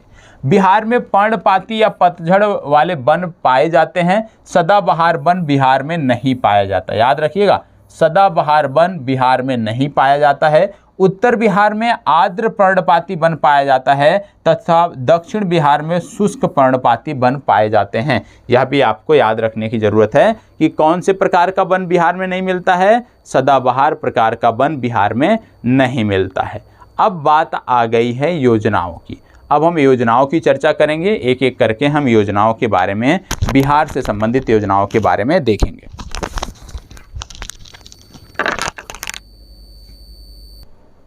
चलिए अब एक एक करके योजनाओं की बात हम करेंगे। बिहार राज्य से संबंधित कुछ योजनाएं हैं जिनकी चर्चा यहाँ पर हमें करनी है, और जो योजनाएं यहाँ पे हैं वो आपके लिए महत्वपूर्ण है। निश्चित रूप से आपको उन पर ध्यान देने की आवश्यकता। सबसे पहले यहाँ पे जो आप देख रहे हैं, पहली योजना यहाँ पे लिख रही है उड़ान योजना, उड़ान अभियान। ठीक है, उड़ान अभियान क्या है, इसके अंतर्गत हम देखते हैं बिहार राज्य सरकार की विशेष रूप से जो भी योजनाएं अभी हम कवर करने जा रहे हैं, ये सभी की सभी योजनाएं जो हैं ये बिहार राज्य से संबंधित हैं और आपकी परीक्षा के लिए महत्वपूर्ण है, क्योंकि कहीं ना कहीं इनका जिक्र आपकी जो बजट आया उसमें भी हुआ है। इनका जिक्र कहीं ना कहीं बिहार में किन्हीं ना किन्हीं कारणों से होता रहता है। ठीक है, तो उड़ान अभियान क्या है? इस अभियान के तहत किशोरियों को बाल विवाह, दहेज उत्पीड़न, पोषण, किशोरावस्था में होने वाली समस्याओं तथा रोजगार प्रशिक्षण दिया जाता है। क्या होता है उड़ान अभियान में? उड़ान अभियान का एक प्रकार से जो संबंध है वो महिलाओं से है, और ये जो महिलाओं से इनका संबंध है, चले अब उड़ान अभियान हमने देखा कि इसका संबंध विशेष रूप से बालिकाओं से है, किशोरियों से है, और इसमें विशेष रूप से क्या है? बाल विवाह, दहेज उत्पीड़न, पोषण, किशोरावस्था में होने वाली समस्याओं के प्रति जागरूक किया जाएगा। मतलब कहीं ना कहीं इसमें बालिकाओं को अपने अधिकारों के प्रति, किस प्रकार से उनके अधिकार क्या क्या हैं, किस प्रकार से बाल विवाह से उन्हें बचना है, किस प्रकार से दहेज उत्पीड़न यदि होता है तो किस प्रकार से उनको आगे बढ़ना है, उन सब के बारे में बताया गया है, उन सब के बारे में जागरूक करने का प्रयास है। इस अभियान को महिला एवं बाल विकास निगम ने राज्य के 42 जिलों में लॉन्च किया है। तो वर्तमान समय में उड़ान अभियान जो है ये राज्य के 42 जिलों में चलाया जा रहा है, 42 जिलों में संचालित किया जा रहा है, ये आपको पता होना चाहिए। तो उड़ान जो अभियान है ये वर्तमान समय में बिहार के 22 जिलों में संचालित किया जा रहा है। अगली जो योजना है वो है हर घर नल का जल योजना। अब ये महत्वपूर्ण क्यों हो जाती है? क्योंकि कहीं ना कहीं इस योजना की जो चर्चा है वो बजट में भी की गई है। इसमें क्या है? इस योजना की शुरुआत बिहार राज्य सरकार द्वारा सितंबर 2016 में की गई थी। इसका उद्देश्य बिहार में सभी शहरी और ग्रामीण इलाकों में पाइपलाइन के माध्यम से साफ पानी पहुंचाना है। मुख्य रूप से जो इसका उद्देश्य है कि प्रत्येक हाउस होल्ड, प्रत्येक परिवार को, प्रत्येक घर को, प्रत्येक आवास को कवर करना है, शुद्ध पेयजल उपलब्ध कराना है और नल से जल उपलब्ध कराना है, ये आपको पता होना चाहिए। लोक स्वास्थ्य एवं अभियंत्रण मंत्री रामप्रीत पासवान ने एक बैठक में जानकारी दी कि हर घर नल का जल निश्चय योजना में 98% काम पूरा कर लिया गया है। मतलब कि आप कह सकते हो लगभग 100% काम पूरा हो गया है। अब ज़मीनी सच्चाई क्या है, ज़मीनी वास्तविकता क्या है, ये बिहार के लोगों को ही पता है कि क्या नल से जल जो योजना है उसका आप कह सकते हो जिस प्रकार से बताया गया 98% कार्य पूरा कर लिया गया है, क्या यह सच्चाई है या नहीं, ये तो बात की बात है, लेकिन हमें परीक्षा की दृष्टि से समझना है तो 98% काम इसका पूरा हो गया है। अगला है दीदी की रसोई योजना। अब दीदी की रसोई योजना क्या है? दीदी की रसोई योजना इसमें है, यह राष्ट्रीय ग्रामीण आजीविका मिशन के अंतर्गत एक उप योजना है। इसके तहत बिहार के सरकारी अस्पतालों में मरीज, उनके परिजन और समस्त स्टाफ को न्यूनतम दर पर भोजन उपलब्ध कराया जाएगा।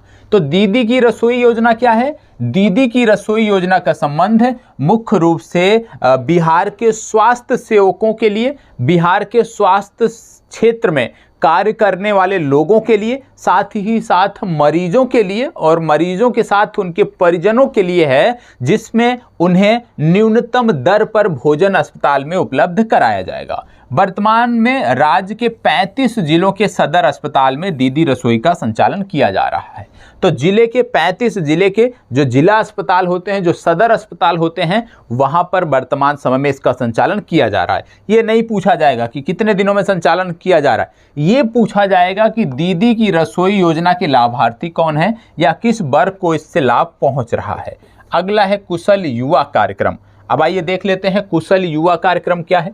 कुशल युवा कार्यक्रम, यह कार्यक्रम सरकार के 7 निश्चय में से एक आर्थिक हल युवाओं को बल के तहत श्रम संसाधन विभाग द्वारा चलाया जा रहा है। इसके तहत हिंदी व अंग्रेजी बोलने, अंग्रेजी सुनने समझने, लिखने पढ़ने का प्रशिक्षण दिया जा रहा है। तो याद रखिएगा कुशल युवा कार्यक्रम क्या है। कुशल युवा कार्यक्रम में मुख्य रूप से अंग्रेजी की समझ विकसित की जा रही है बिहार के युवाओं में, कि अंग्रेजी पढ़ सकें, अंग्रेजी समझ सकें, अंग्रेजी बोल सकें, साथ ही साथ अंग्रेजी के अतिरिक्त इसमें हिंदी और कंप्यूटर का भी जो है ज्ञान दिया जा रहा है। मतलब एक तो सबसे पहले युवाओं के लिए कि शुद्ध हिंदी बोल सकें, शुद्ध अंग्रेजी बोल सकें और इन दोनों भाषाओं को समझ भी सकें, और इसके अतिरिक्त कंप्यूटर का भी मूलभूत ज्ञान उनको हो, बुनियादी ज्ञान उनको हो। इस योजना के तहत ये 3 चीज़ें की जा रही हैं। योजना का नाम है कुशल युवा कार्यक्रम। इसमें बेगूसराय का स्थान पहला तथा लखीसराय का स्थान दूसरा रहा है। मतलब इस योजना में जो काम किया है वो 2 जिले प्रमुख रहे हैं, बेगूसराय और लखीसराय, ये आपको पता होना चाहिए। ठीक है। अगला है जीविका दीदियों के लिए रूरल मार्ट खोले जाने की योजना। जीविका दीदियों के लिए रूरल मार्ट खोले जाने की योजना, इसमें क्या है? इस योजना के तहत हर प्रखंड में, जिसको आप ब्लॉक भी बोलते हैं, राशन की दुकान चला रही जीविका कार्यकर्ता को कम कीमत पर गुणवत्ता युक्त सामग्री प्रदान की जाएगी। ठीक है, उतना महत्वपूर्ण नहीं है। ठीक है। अगला है मुख्यमंत्री समाज सुधार अभियान। इसमें क्या है? मुख्यमंत्री समाज सुधार अभियान में क्या है? मुख्यमंत्री समाज सुधार अभियान में, समाज सुधार अभियान का प्रारंभ मुख्यमंत्री नीतीश कुमार द्वारा 22 दिसंबर 2021 को मोतिहारी से प्रारंभ किया गया।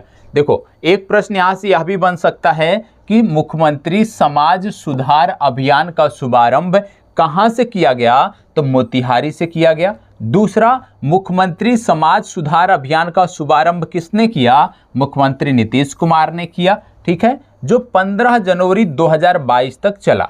यह उनकी 13वीं यात्रा थी। इससे पहले 12 यात्रा वो कर चुके हैं। मतलब मोतिहारी की इससे पहले मुख्यमंत्री नीतीश कुमार 12 यात्रा कर चुके हैं। कुल मिलाकर ये उनकी 13वीं यात्रा थी। इसके द्वारा नशा मुक्ति, बाल विवाह, कन्या भ्रूण हत्या, दहेज प्रथा उन्मूलन के प्रति लोगों को जागरूक किया जा रहा है।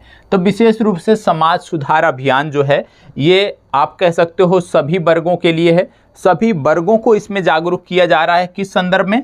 नशा मुक्ति के संदर्भ में, बाल विवाह के संदर्भ में, कन्या भ्रूण हत्या के संदर्भ में, दहेज प्रथा उन्मूलन के संदर्भ में। ठीक है, आगे यदि हम बढ़ते हैं तो पुलिस मुख्यालय द्वारा जारी आंकड़ों के अनुसार शराबबंदी में कमी आई है। इस रिपोर्ट के अनुसार पिछले 23 वर्षों में घरेलू हिंसा, छेड़छाड़ी, दुष्कर्म, दहेज उत्पीड़न व हत्या जैसे अपराधों में कमी दर्ज की गई है, ये बताया जा रहा है। अब सच्चाई क्या है ये आप बता सकते हैं, बिहार के लोग ही बता सकते हैं।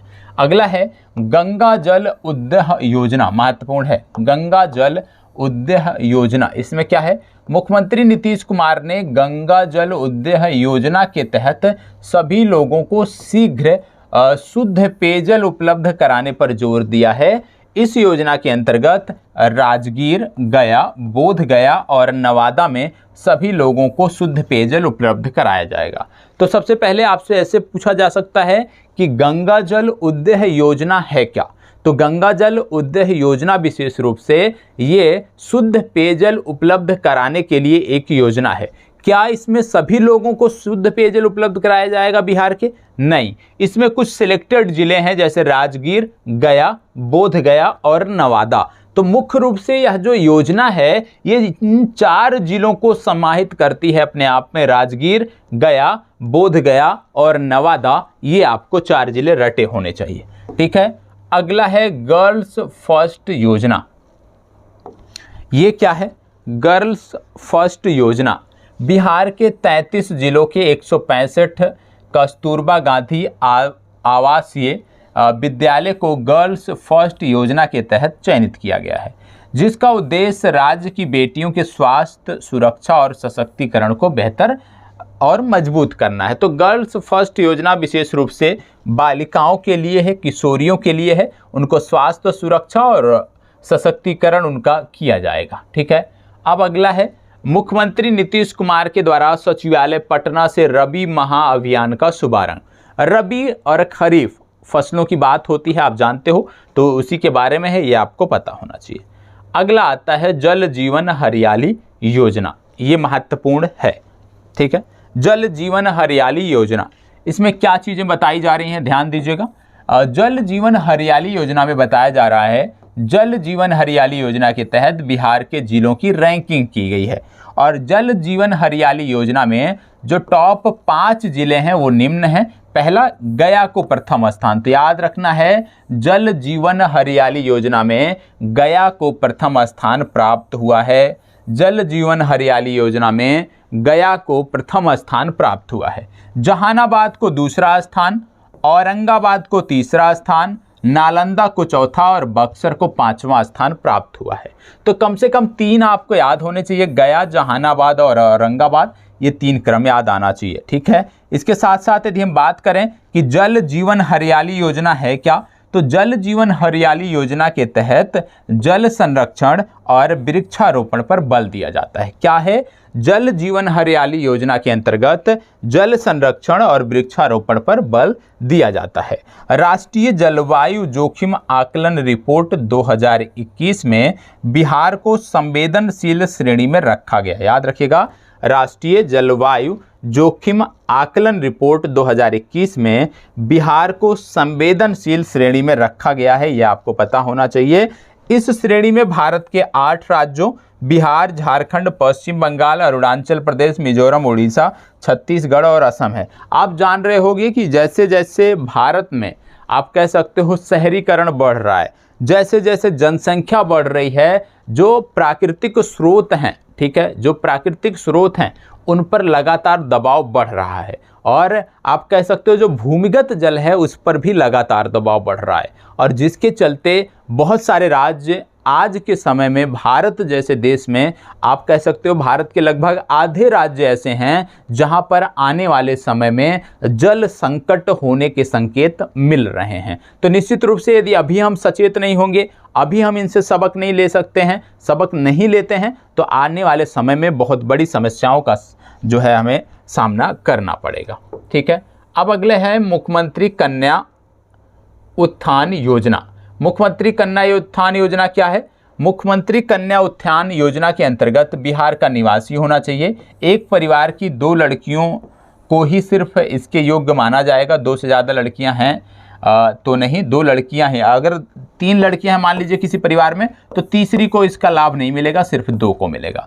आर्थिक रूप से कमजोर वर्ग के लिए है, लड़की के माता पिता सरकारी कर्मचारी के रूप में कार्यरत ना हो, प्रोत्साहन राशि इंटर पास करने पर 25,000 रुपये, स्नातक पास करने पर 50,000 रुपये मिलेंगे। लेकिन इसमें आपको याद रखना है कि जब ये इंटर वाली जो राशि है तब मिलेगी जब बच्ची अविवाहित है, ठीक है। लेकिन स्नातक वाली जो राशि है उसके लिए अविवाहित विवाहित की कोई शर्त नहीं है। किशोरी सशक्तिकरण योजना, ये क्या है? 1,000 करोड़ रुपए की लागत से महिला एवं बाल विकास निगम द्वारा किशोरी सशक्तिकरण योजना प्रस्तावित की गई है, जो ब्लॉक और पंचायत स्तर पर काम करेगी। इसमें बच्चियों के लिए जैसे schooling, health centre, skill development centre आदि चलाया जाएगा। इसी तरह अगला है बाल हृदय योजना में संशोधन, ठीक है। बाल हृदय योजना में क्या संशोधन है? पहले क्या था? इलाज हेतु बच्चे के साथ जाने वाले तीमारदार को मिलने वाली परिवहन भत्ता को 5,000 मिलता था, जो उसको अब बढ़ाकर 10,000 कर दिया गया है। 6 वर्ष से कम उम्र के बच्चों के साथ 2 अभिभावकों को भी अब जाने की अनुमति है। इस योजना का आरंभ 7 निश्चय 2 के तहत किया गया है।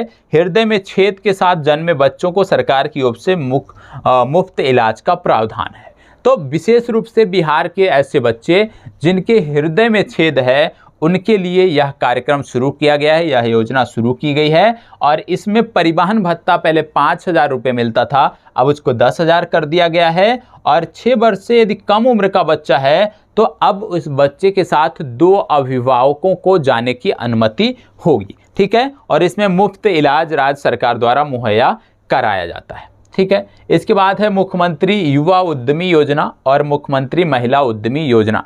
अब देखो बहुत सारे लोग होंगे बोल रहे हैं सर इतनी फास्ट पढ़ा रहे हैं कैसे, नोट करना ही नहीं है ना, आपको सिर्फ यहाँ पे सुनना है, समझना है, बाकी PDF आपको मिल जाएगी, तो वहाँ से चीज़ों को आप देख सकते हो। लेकिन तब तक के लिए यदि किसी योजना में कुछ महत्वपूर्ण लगता है तो उस योजना का नाम कम से कम नोट कर लीजिए।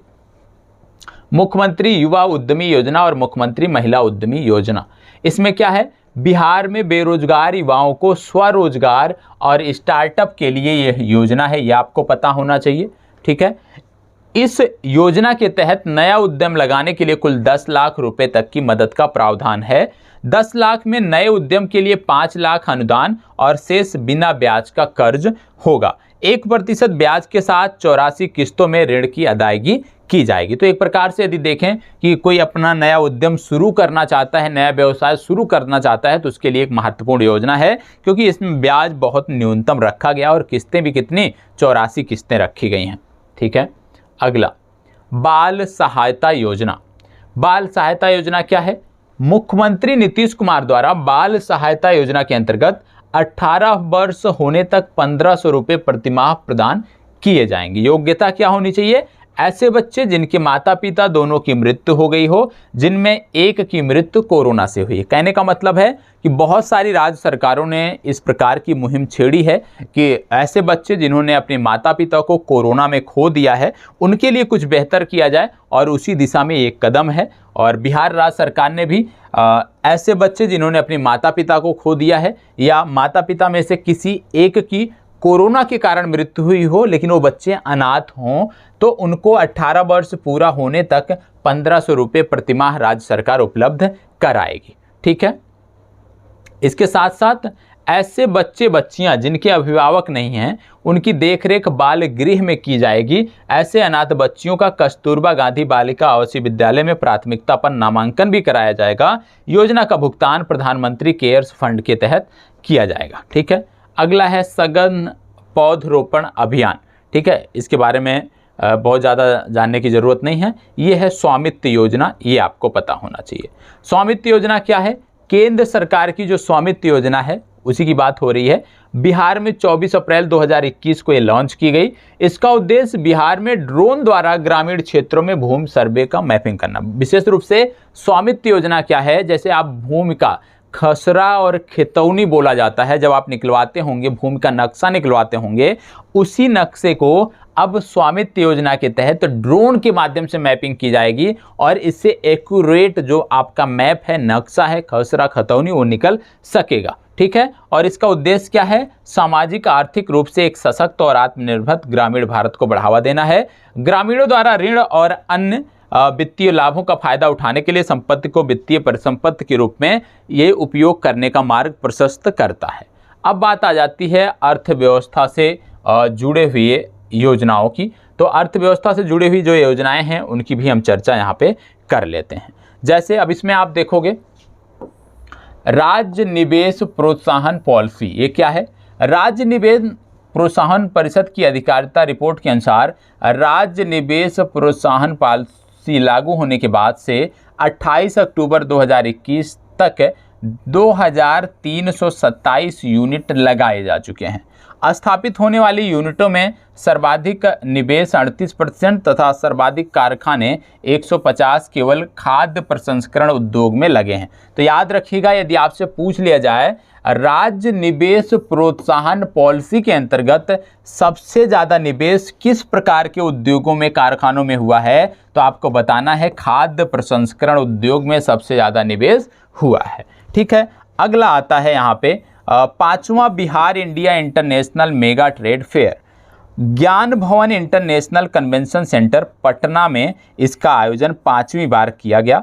और ये जो आयोजन था, 5वां जो ये आयोजन था, इसमें यदि हम देखें तो इस मेले को राष्ट्रीय और अंतर्राष्ट्रीय उत्पादों की प्रदर्शनी लगाई गई। तो इसमें सिर्फ इतना याद रखना है कि 5वां India international mega trade fair का आयोजन कहाँ किया गया, तो आपको बताना है बिहार की राजधानी पटना में किया गया। ठीक है, आगे बढ़ते हैं।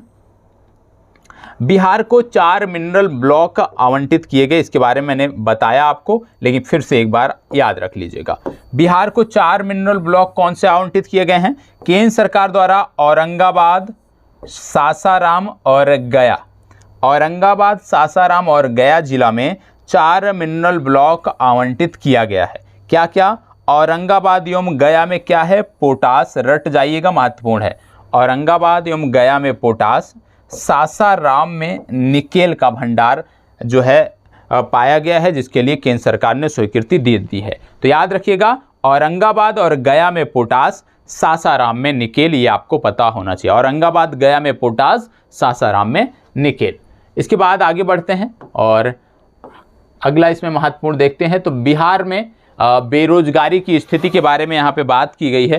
तो आइए देख लेते हैं बिहार में किस कदर बेरोजगारी है, उसके बारे में भी हम जानकारी कर लेते हैं। यहाँ पे बताया गया है बिहार में बेरोजगारी राष्ट्रीय औसत से ज़्यादा है, जो एक बड़ी चिंता का कारण बना हुआ है।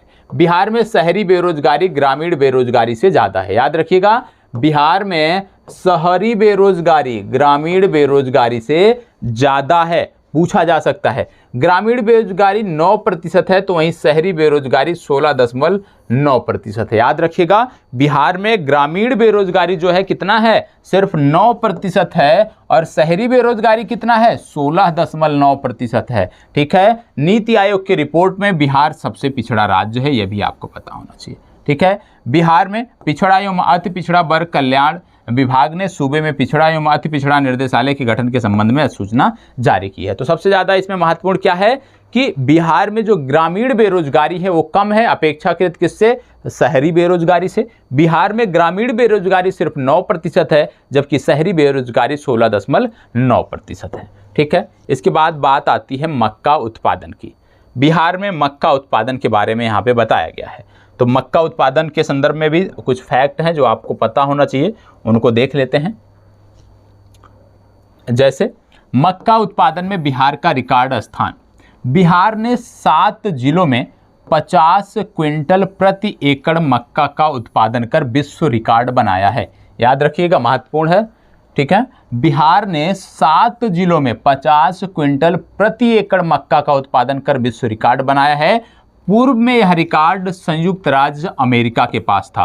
तो निश्चित रूप से अब ये जो मक्के की फसल होती है ना, ये आपकी परीक्षा के लिए महत्वपूर्ण हो गई है। अब मक्का के लिए किस प्रकार की जलवायु चाहिए, किस प्रकार की वर्षा चाहिए, किस प्रकार की मृदा चाहिए, ये आपके लिए महत्वपूर्ण है, इसको आप देख लीजिएगा। ठीक है, आगे इसमें क्या है कि विश्व में सबसे अधिक मक्का का उत्पादन यूएसए करता है, इसके बाद चीन और ब्राज़ील का स्थान आता है। तो ये मक्के के स्थान पे पहला स्थान यूएसए, उसके बाद चाइना, उसके बाद ब्राज़ील। ठीक है, भारत में सर्वाधिक मक्का उत्पादक जो राज्य है वो है कर्नाटक। भारत में सर्वाधिक मक्का उत्पादक राज्य जो है कर्नाटक, और दूसरे स्थान पे आता है मध्य प्रदेश, तीसरे स्थान पर आता है आंध्र प्रदेश। तो भारत में मक्का उत्पादक राज्यों में पहले स्थान पे है कर्नाटक, दूसरे स्थान पे मध्य प्रदेश, तीसरे स्थान पे आंध्र प्रदेश। लेकिन बिहार के 7 जिलों ने जो है वो मक्का की प्रति एकड़ जो फसल उत्पादित की है वो बहुत ज़्यादा है, जिसको लेकर रिकॉर्ड बनाया है, ये आपको पता होना चाहिए। 50 क्विंटल प्रति एकड़, 50 क्विंटल प्रति एकड़, और ये रिकॉर्ड बनाया है क्योंकि इतना उत्पादन प्रति एकड़ में यूएसए में इससे पहले हुआ करता था, लेकिन वो भी इससे कम था। अब विधि और न्याय से संबंधित क्या अपडेट है बिहार में, उसको एक एक करके हम देख लेते हैं। ठीक है, आप जानते हो बिहार में शराबबंदी लागू है, तो शराबबंदी को लेकर यहाँ पे चीज़ें दी गई हैं। ठीक है, अब इसमें आपको बता दें कि उतना महत्वपूर्ण नहीं है, सारी चीज़ें आप जानते हैं शराबबंदी के बारे में। जो महत्वपूर्ण है उसकी बात हम करेंगे। बिहार खेल विश्वविद्यालय विधेयक, ये महत्वपूर्ण है, इसकी चर्चा हम यहाँ पे कर लेते हैं। ठीक है, बिहार खेल विश्वविद्यालय विधेयक 2021। बिहार खेल विश्वविद्यालय विधेयक 2021 क्या है? इस विधेयक के पास होने के उपरांत बिहार देश का 6ठा राज्य बन गया जहां खेल विश्वविद्यालय स्थापित किया जा रहा है। तो यदि आपसे पूछ लिया जाए कि बिहार का स्थान खेल विश्वविद्यालय स्थापित करने में कौन सा है, तो भारत का 6वां राज्य है जहां पे खेल विश्वविद्यालय स्थापित किया जा रहा है।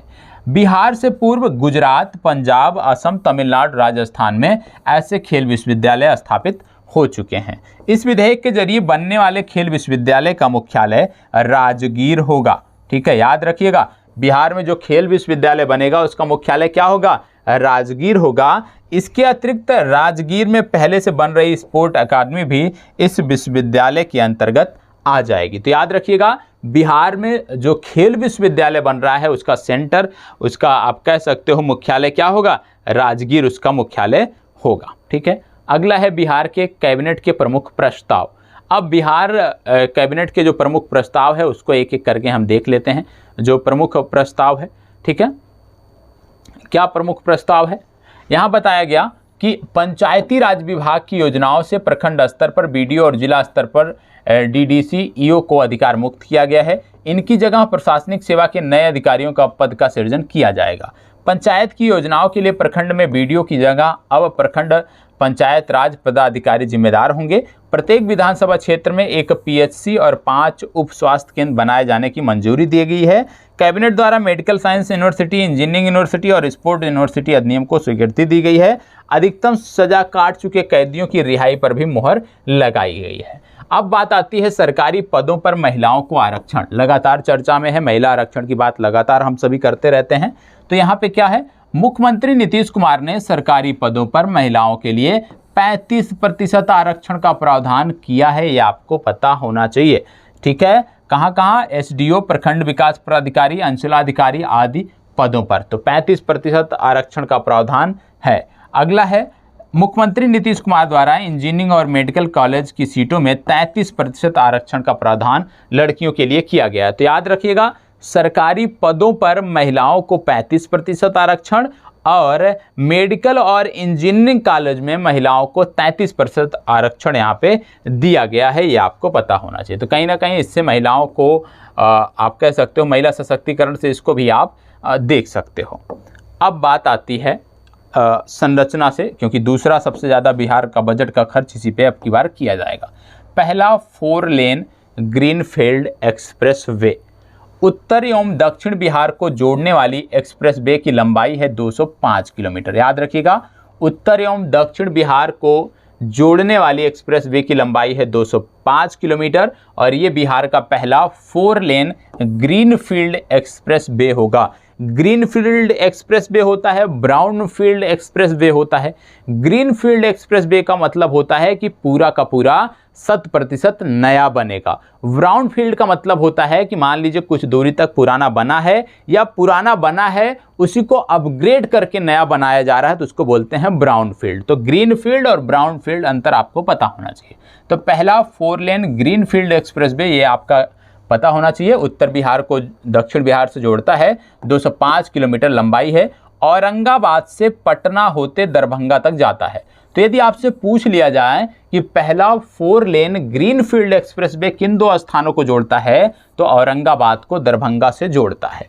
बिहार के किसी भी कोने में से पटना 4 घंटे में पहुंचना इससे संभव हो जाएगा। ठीक है, तो यहाँ पे पहला 4 लेन ग्रीनफील्ड एक्सप्रेसवे औरंगाबाद को दरभंगा से जोड़ता है। कितने किलोमीटर लंबा है? 205 किलोमीटर लंबा है, ये आपको पता होना चाहिए। अगला है जैविक कॉरिडोर की घोषणा। इसमें क्या है?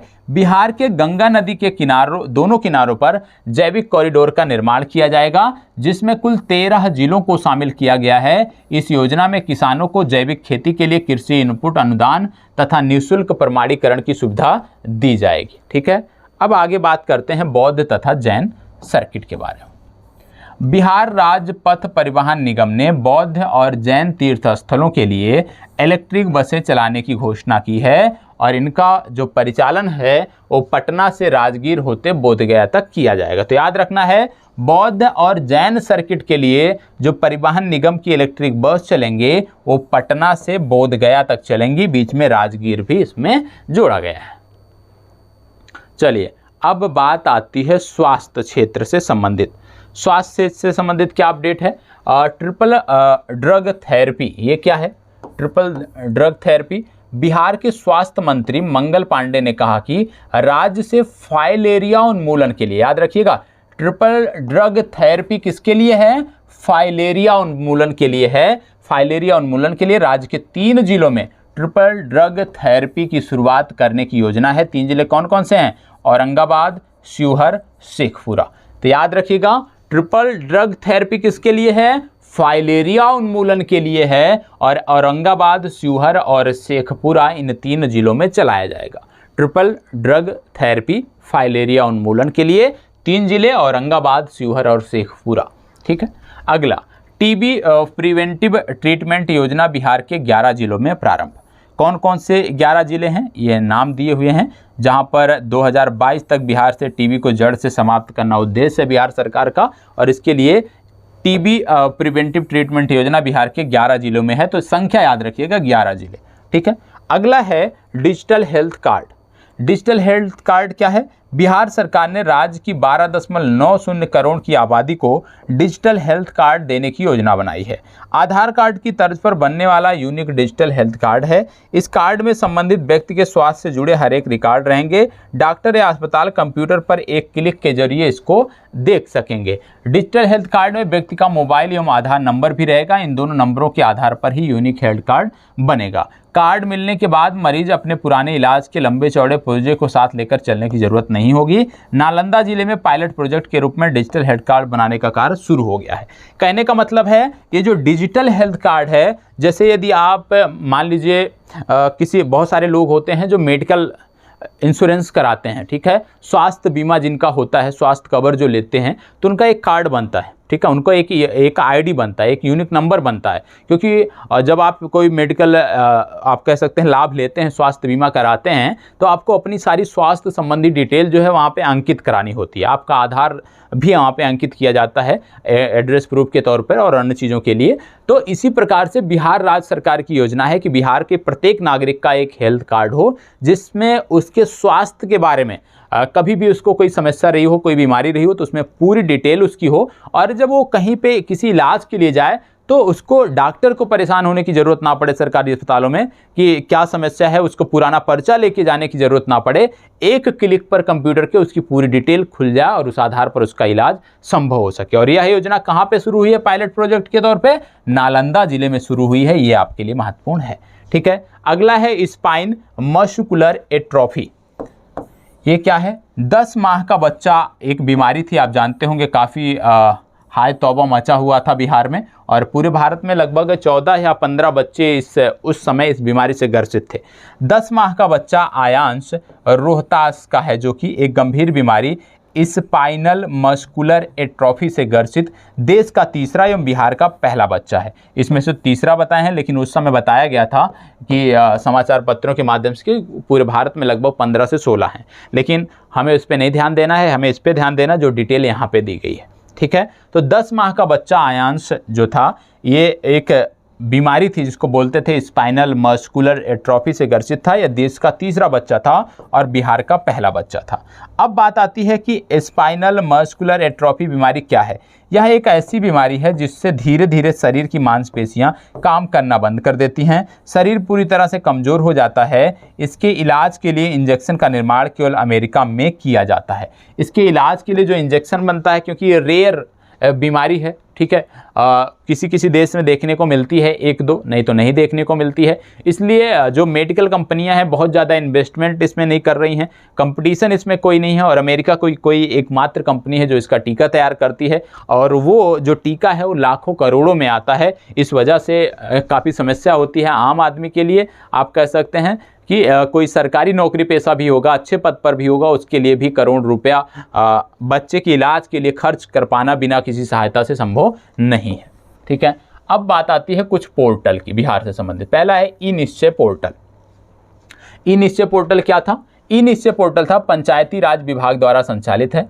इसके द्वारा उपभोक्ता पंचायती राज विभाग द्वारा संचालित हर घर नल का जल और गली नाली पक्कीकरण योजना से संबंधित शिकायतों का ऑनलाइन दर्ज करा सकेंगे। मतलब ई निश्चय पोर्टल जो है आपकी गलियों में यदि जो सड़कें हैं वो खराब हैं, नाली खराब है, उससे संबंधित शिकायत, साथ ही साथ हर घर नल के जल योजना से संबंधित कोई शिकायत है तो इस पर आप दर्ज करा सकते हैं। अगला है चक्र ऐप। चक्र ऐप क्या था? चक्र ऐप विशेष रूप से बिहार पुलिस ने लॉन्च किया था और चक्र ऐप के माध्यम से क्या था कि अपराधियों का जो लेखा जोखा है वो रखा जाता था। इस ऐप के माध्यम से लंबित मामलों के त्वरित निष्पादन को सिपाही एवं रिटायर्ड अफसरों को जांच प्रभार दिया जाएगा। इसमें 10 सालों का डेटा फीड है। कहने का मतलब है कि चक्र ऐप आपसे यदि पूछ लिया जाए तो अपराधियों के बायोडेटा रखने से संबंधित है, बिहार पुलिस से संबंधित है, इतना आप जानिए, ठीक है। अगला है फेलो ऐप। फेलोशिप से संबंधित है कि शिक्षा विभाग, आप कह सकते हो कि इसमें शिक्षा विभाग से ये संबंधित है, ये आपको पता होना चाहिए। अगला बिहान ऐप। बिहान ऐप के बारे में अभी आपको बताया गया, तो बिहान ऐप के बारे में हम बात अभी नहीं करेंगे। इसके बाद बात आता है आरडीओ कुंभ ऐप का लोकार्पण। आरडीओ कुंभ ऐप क्या है? पटना में राष्ट्रीय स्वयंसेवक संघ के सर संचालक मोहन भागवत ने इसका लोकार्पण किया। इस ऐप के माध्यम से लोग मुफ्त में राष्ट्रीय महत्व की पुस्तकों को सुन सकेंगे। तो आरडीओ कुंभ ऐप क्या है? राष्ट्रीय महत्व की जो पुस्तकें हैं उसको आरडीओ रूप में आप सुन सकेंगे। अगला है अनमोल ऐप। अनमोल ऐप क्या है? ध्यान दीजिएगा, महत्वपूर्ण है। अनमोल ऐप। अनमोल ऐप गर्भवती महिलाओं का स्वास्थ्य रिकॉर्ड रखने के लिए तैयार किया गया है। किसके लिए? गर्भवती महिलाओं के स्वास्थ्य का रिकॉर्ड रखने के लिए इसको तैयार किया गया है, ठीक है। अनमोल ऐप बिहार सरकार की एक पहल है जिसके तहत गर्भवती महिलाओं और बच्चों का डिजिटल हेल्थ रिकॉर्ड रखा जाएगा। इस ऐप में उनके टीकाकरण से संबंधित एएनसी, पीएनसी और संस्थागत प्रसूतक शामिल है, ठीक है। राज्य भर में 17,000 टैब दिया जाएगा और एनएनएम को जिसके जरिए वो आप ऑनलाइन मोड में काम करेंगे। तो याद रखना है अनमोल ऐप क्या है? विशेष रूप से गर्भवती महिलाओं के स्वास्थ्य रिकॉर्ड को रखने से संबंधित है। सिर्फ इतना यदि आप याद रखते हैं तो आपको कोई समस्या नहीं होगी। एम पासपोर्ट ऐप बहुत ही महत्वपूर्ण है। पासपोर्ट वेरिफिकेशन के काम को सरल एवं पारदर्शी बनाने के लिए 1 मार्च 2021 को पूरे राज्य में एम पासपोर्ट ऐप लॉन्च किया गया। एम पासपोर्ट ऐप से पासपोर्ट वेरिफिकेशन के सभी जिलों के दरोगा, डीएसपी और एसएसपी को प्रशिक्षण दिया गया है। तो यह है, आपको याद रखना है एम पासपोर्ट ऐप क्या है? पासपोर्ट वेरिफिकेशन से संबंधित है। कृषि और उद्योग से संबंधित रोहतास मॉडल के बारे में मैंने आपको बताया था। पराली प्रबंधन का रोहतास मॉडल, ठीक है। बिहार में पोटास और खनन को मंजूरी, इसके बारे में भी अभी बात हो गई, ठीक है। तो ये चीज़ें हमने देख लिया। अगला है, इसके बारे में आपको बता ही दिया कि कहाँ कहाँ पे क्रोमियम और निकेल कहाँ निकाले जाएंगे, इसके बारे में आपको बता दिया गया है। तो अब है आपका अगला जो है, चलो अगला आता है मुंगेर बंदूक कारखाना। मुंगेर बंदूक कारखाना के बारे में बिहार के उद्योग मंत्री शाहनवाज हुसैन द्वारा मुंगेर की ऐतिहासिक बंदूक कारखाना को पुनः विकसित करने की योजना की गई है। इसको मीर कासिम ने स्थापित करवाया था। तो यदि आपसे पूछ लिया जाए कि मुंगेर बंदूक कारखाना किसने स्थापित करवाया था, तो आपको बताना है कि मीर कासिम द्वारा मुंगेर बंदूक कारखाना स्थापित कराया गया था, जिसको पुनः अब चालू करा दिया गया है शाहनवाज हुसैन द्वारा। तो इसको आपको याद रखना है, मुंगेर बंदूक कारखाना मीर कासिम द्वारा स्थापित किया गया था। अगला है देसी मरचा का चूड़ा। देसी मरचा का चूड़ा को कृषि विभाग द्वारा पश्चिमी चंपारण जिला का ब्रांड बनाने की रणनीति तैयार की गई है, जो अब दोनों क्षेत्र में देसी धान बीज से तैयार की जाती है। तो याद रखिएगा, देसी मरचा का जो चूड़ा है ये किस जिले से संबंधित है, ये पश्चिमी चंपारण से संबंधित है, ये भी आपको पता होना चाहिए। तो इस तरह से कुछ फैक्ट हैं जो आपको पता होना चाहिए। जब ये PDF मिलेगी तो एक बार चीज़ों को और अच्छे से आप देख लीजिएगा, ठीक है। अब बिहार के 10 जिलों में जलवायु अनुकूल कृषि हो रही है, उसके बारे में यहाँ बताया गया है कि कौन कौन से जिले हैं, वो आप देख सकते हो, ठीक है। फिर बात आती है ऑपरेशन प्रहार। ऑपरेशन प्रहार क्या है? गंभीर अपराधियों की गिरफ्तारी और शराबबंदी की कार्रवाई को लेकर ऑपरेशन प्रहार जो है वो बिहार राज्य सरकार में प्रारंभ किया गया है। बिहार पंचायत चुनाव आप जानते हैं उतना महत्वपूर्ण आपके लिए नहीं है, ठीक है। इसके साथ साथ आपको बता दें, इसमें सिर्फ एक चीज़ महत्वपूर्ण है बिहार पंचायत चुनाव में, उसकी मैं चर्चा यहाँ पे कर लेता हूँ। जैसे नालंदा जिला के सरमेरा, याद रखिएगा, नालंदा जिला के सरमेरा प्रखंड की सभी पंचायतों में महिला ही मुखिया बनी हैं। याद रखिएगा, यदि आपसे पूछ लिया जाए कि बिहार के किस जिले के एक पंचायत में सभी महिला ही मुखिया बनी हैं, तो आपको बताना है नालंदा जिला। यदि आपसे पूछ लिया जाए बिहार का वह कौन सा प्रखंड है जहां की सभी पंचायतों में महिला ही मुखिया बनी है, तो आपको बताना है सरमेरा प्रखंड, ये आपको बताना है, ठीक है। चलिए, और बिहार के निर्वाचन आयुक्त कौन है? दीपक प्रसाद। एकल प्लास्टिक की बात हो रही है, उतना महत्वपूर्ण नहीं है, ठीक है। बिहार स्टूडेंट क्रेडिट कार्ड योजना के बारे में आपको बता ही दिया गया, ठीक है, पूर्व में आपको बताया गया है, तो इसको आपको उम्मीद करता हूं कि जानकारी होगी। अब बात आती है कुछ अन्य चीज़ों के बारे में जो आपके लिए महत्वपूर्ण हैं, जैसे एक उम्मीद। ये उम्मीद क्या है, आइए जानते हैं। देखो, जो महत्वपूर्ण है, जहां से हमें प्रश्न बन सकता है, ठीक है, फालतू चीज़ें नहीं पढ़नी है क्योंकि वो पढ़ने का समय चला गया। उम्मीद, हाल ही में जनजातियों के विकास के लिए विश्वविद्यालय की डॉक्यूमेंट्री फिल्म उम्मीद को राष्ट्रीय फिल्म योजना के तहत देश में दूसरा स्थान मिला है। याद रखिएगा, हाल ही में जनजातियों के विकास के लिए विश्वविद्यालय की डॉक्यूमेंट्री फिल्म उम्मीद को राष्ट्रीय फिल्म योजना के तहत देश भर में दूसरा स्थान मिला है, ये आपको याद रखना है। पालना घर क्या है? 2021 में बिहार सरकार ने बिहार के कारागारों में कार्यरत नियोजित महिला कर्मियों के बच्चों की गुणवत्तापूर्ण, सुरक्षित और बेहतर देखभाल करने के लिए पालना घर के निर्माण को मंजूरी दी है। तो याद रखना है, पालना घर के निर्माण को जो मंजूरी दी गई है उसके बारे में आपको पता होना चाहिए। तो क्या है इसमें, पालना घर क्या है? विशेष रूप से ऐसी महिला बंदी जिनके बच्चे भी हैं, उनकी बच्चे को आप कह सकते हो बेहतर देखभाल के लिए, गुणवत्तापूर्ण आप कह सकते हो माहौल में रखने के लिए, सुरक्षित रखने के लिए ये पालना घर का निर्माण किया गया है, ठीक है। तो महिला बंदियों के लिए ये है। राइस साइलो गोदाम उतना महत्वपूर्ण नहीं है। बिहार में 2 एक्सप्रेस वे निर्माणाधीन हैं। पहला है पटना कोलकाता एक्सप्रेस वे, दूसरा है रक्सौल से हल्दिया एक्सप्रेस वे, ये भी आपको पता होना चाहिए, ठीक है। अब बात आती है 6वां अंतर्राष्ट्रीय धम्म सम्मेलन की। चले, ये महत्वपूर्ण है। क्यों महत्वपूर्ण है? क्योंकि देश के उपराष्ट्रपति ने इसमें भाग लिया था। 7 नवंबर 2021 से लेकर 9 नवंबर 2021 तक नालंदा विश्वविद्यालय एवं इंडिया फाउंडेशन के द्वारा 6वें अंतर्राष्ट्रीय धम्म सम्मेलन का आयोजन किया गया, जिसका उद्घाटन उपराष्ट्रपति वेंकैया नायडू ने किया। इसकी थीम क्या थी? कोविड संक्रमण के बाद विश्व व्यवस्था के निर्माण में धम्म परंपराएं। तो इसमें प्रश्न क्या बन सकता है कि 6वां अंतर्राष्ट्रीय धम्म सम्मेलन कहाँ आयोजित किया गया? नालंदा विश्वविद्यालय में। 6वां अंतर्राष्ट्रीय धम्म सम्मेलन नालंदा विश्वविद्यालय और किसके सहयोग से आयोजित किया गया? तो इंडिया फाउंडेशन के सहयोग से आयोजित किया गया। इसकी थीम क्या थी वो आपने देख लिया। किसने उद्घाटन किया? उपराष्ट्रपति ने इसका उद्घाटन किया, यह भी जानकारी जरूरी है। चले, राष्ट्रपति रामनाथ कोविंद की 3 दिवसीय बिहार यात्रा। अब 3 दिवसीय जो बिहार यात्रा है ये महत्वपूर्ण है क्योंकि कुछ सिलेक्टेड स्थान पे गए होंगे। अपनी इस यात्रा के दौरान राष्ट्रपति कोविंद बिहार विधानसभा भवन के शताब्दी समारोह में शामिल हुए। इस कार्यक्रम के दौरान राष्ट्रपति ने विधानसभा परिसर में बनाए गए शताब्दी समृद्धि स्तंभ का शिलान्यास किया। तो यदि आपसे पूछ लिया जाए कि बिहार विधानसभा में बनाए गए शताब्दी समृद्धि स्तंभ का शिलान्यास किसने किया, तो आपको बताना है राष्ट्रपति रामनाथ कोविंद ने। ठीक है, और यहाँ पे इन्होंने एक बोधि वृक्ष का पौधा भी रोपण किया है। ठीक है, चलो वाणिज्य उत्सव का आयोजन उतना महत्वपूर्ण नहीं है। हाँ, परिवार नियोजन दिवस ये महत्वपूर्ण है। परिवार नियोजन दिवस ये महत्वपूर्ण क्यों है, ये देखते हैं। बिहार के स्वास्थ्य मंत्री ने प्रति माह 21 तारीख को परिवार नियोजन दिवस मनाने की घोषणा की है। बिहार के स्वास्थ्य मंत्री ने प्रति माह 21 तारीख को परिवार नियोजन दिवस मनाने की घोषणा की है। इसके माध्यम से अनचाहे गर्भ के मामले, मातृत्व मृत्यु दर, नवजात मृत्यु दर का प्रसव एवं संबंधी जटिलता के मामले में कमी लाई जाएगी। विशेष रूप से परिवार नियोजन दिवस में सिर्फ इतना याद रखना है, प्रत्येक माह की 21 तारीख को यह मनाया जाता है।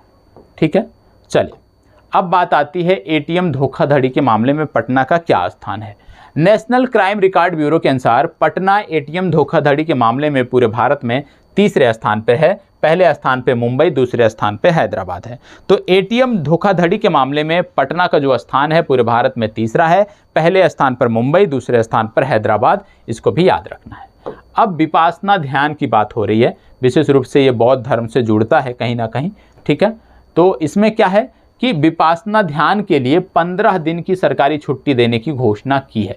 ठीक है, क्या बोला है कि 21 अक्टूबर 2021 को बिहार विधानसभा भवन के 100 साल पूरे होने के उपलक्ष्य में मनाए गए शताब्दी समारोह में मुख्यमंत्री नीतीश कुमार ने विपासना ध्यान के लिए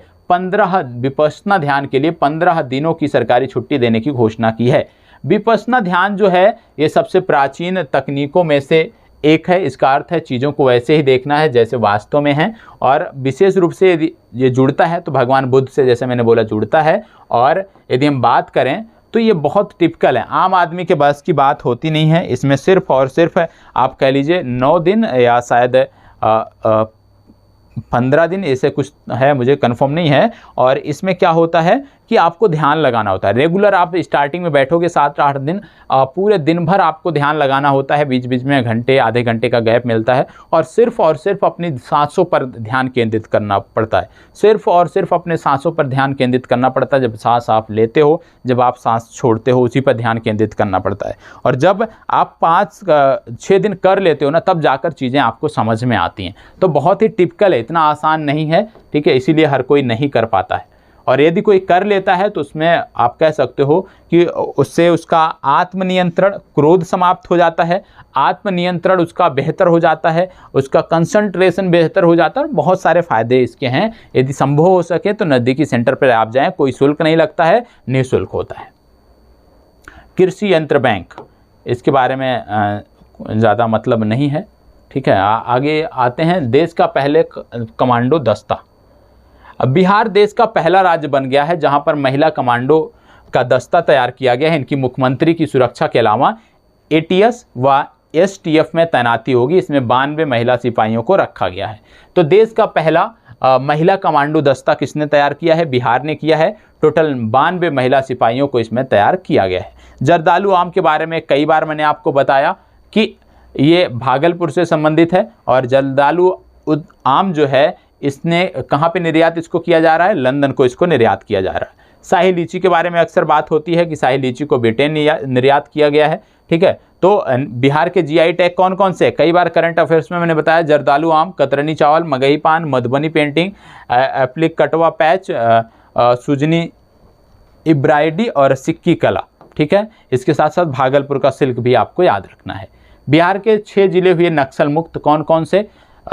बिहार के नक्सल मुक्त जिले कौन कौन से हैं? तो याद रखना है, इनमें बिहार के मुजफ्फरपुर, वैशाली, नालंदा, जहानाबाद, अरवल और पूर्वी चंपारण, ये आपके 6 जिले हैं जिनको नक्सल मुक्त कर दिया गया है। शेष नक्सल प्रभावित जो जिले हैं आज के डेट में बिहार में 10 जिले हैं, वो भी आपको याद रखना है। बिहार में सर्वाधिक नक्सल प्रभावित यदि कोई जिला है तो वो है गया, जमुई और लखीसराय। ये 3 जिले हैं जो सर्वाधिक नक्सल प्रभावित हैं, ये भी आपको पता होना चाहिए। ठीक है, बिहार में तैरता बिजली घर, इसको देखिएगा, ये क्या है? बिहार में तैरता बिजली घर। जल जीवन हरियाली योजना के अंतर्गत तैरता बिजली घर का निर्माण सुपौल और दरभंगा में किया जा रहा है। फ्लोटिंग सोलर फॉर प्लांट भूमि आधारित सौर संयंत्रों के लिए एक ऐसा विकल्प है जिसमें जल निकायों की सतह पर फोटोवोल्टिक पैनलों की तैनाती की जाती है। इससे पहले मध्य प्रदेश में इस तरह का एक डैम में बनाया गया था, वो अभी आपको पता होना चाहिए। तो सुपौल और दरभंगा में तैरता बिजली घर बिहार में बनाया गया है। ठीक है, देश का पहला पाथवे, इसके बारे में देख लेते हैं। कार्बन उत्सर्जन को कम करने हेतु बिहार देश का पहला पाथवे वाला राज्य बन जाएगा। प्रोजेक्ट के तहत कार्बन उत्सर्जन को कम करने के साथ उसके अवशोषण के उपाय किए जाएंगे। यह संयुक्त राष्ट्र पर्यावरण प्रोजेक्ट और बिहार राज्य प्रदूषण नियंत्रण परिषद की संयुक्त प्रोजेक्ट है। इसे 2040 तक पूरा कर लिया जाएगा।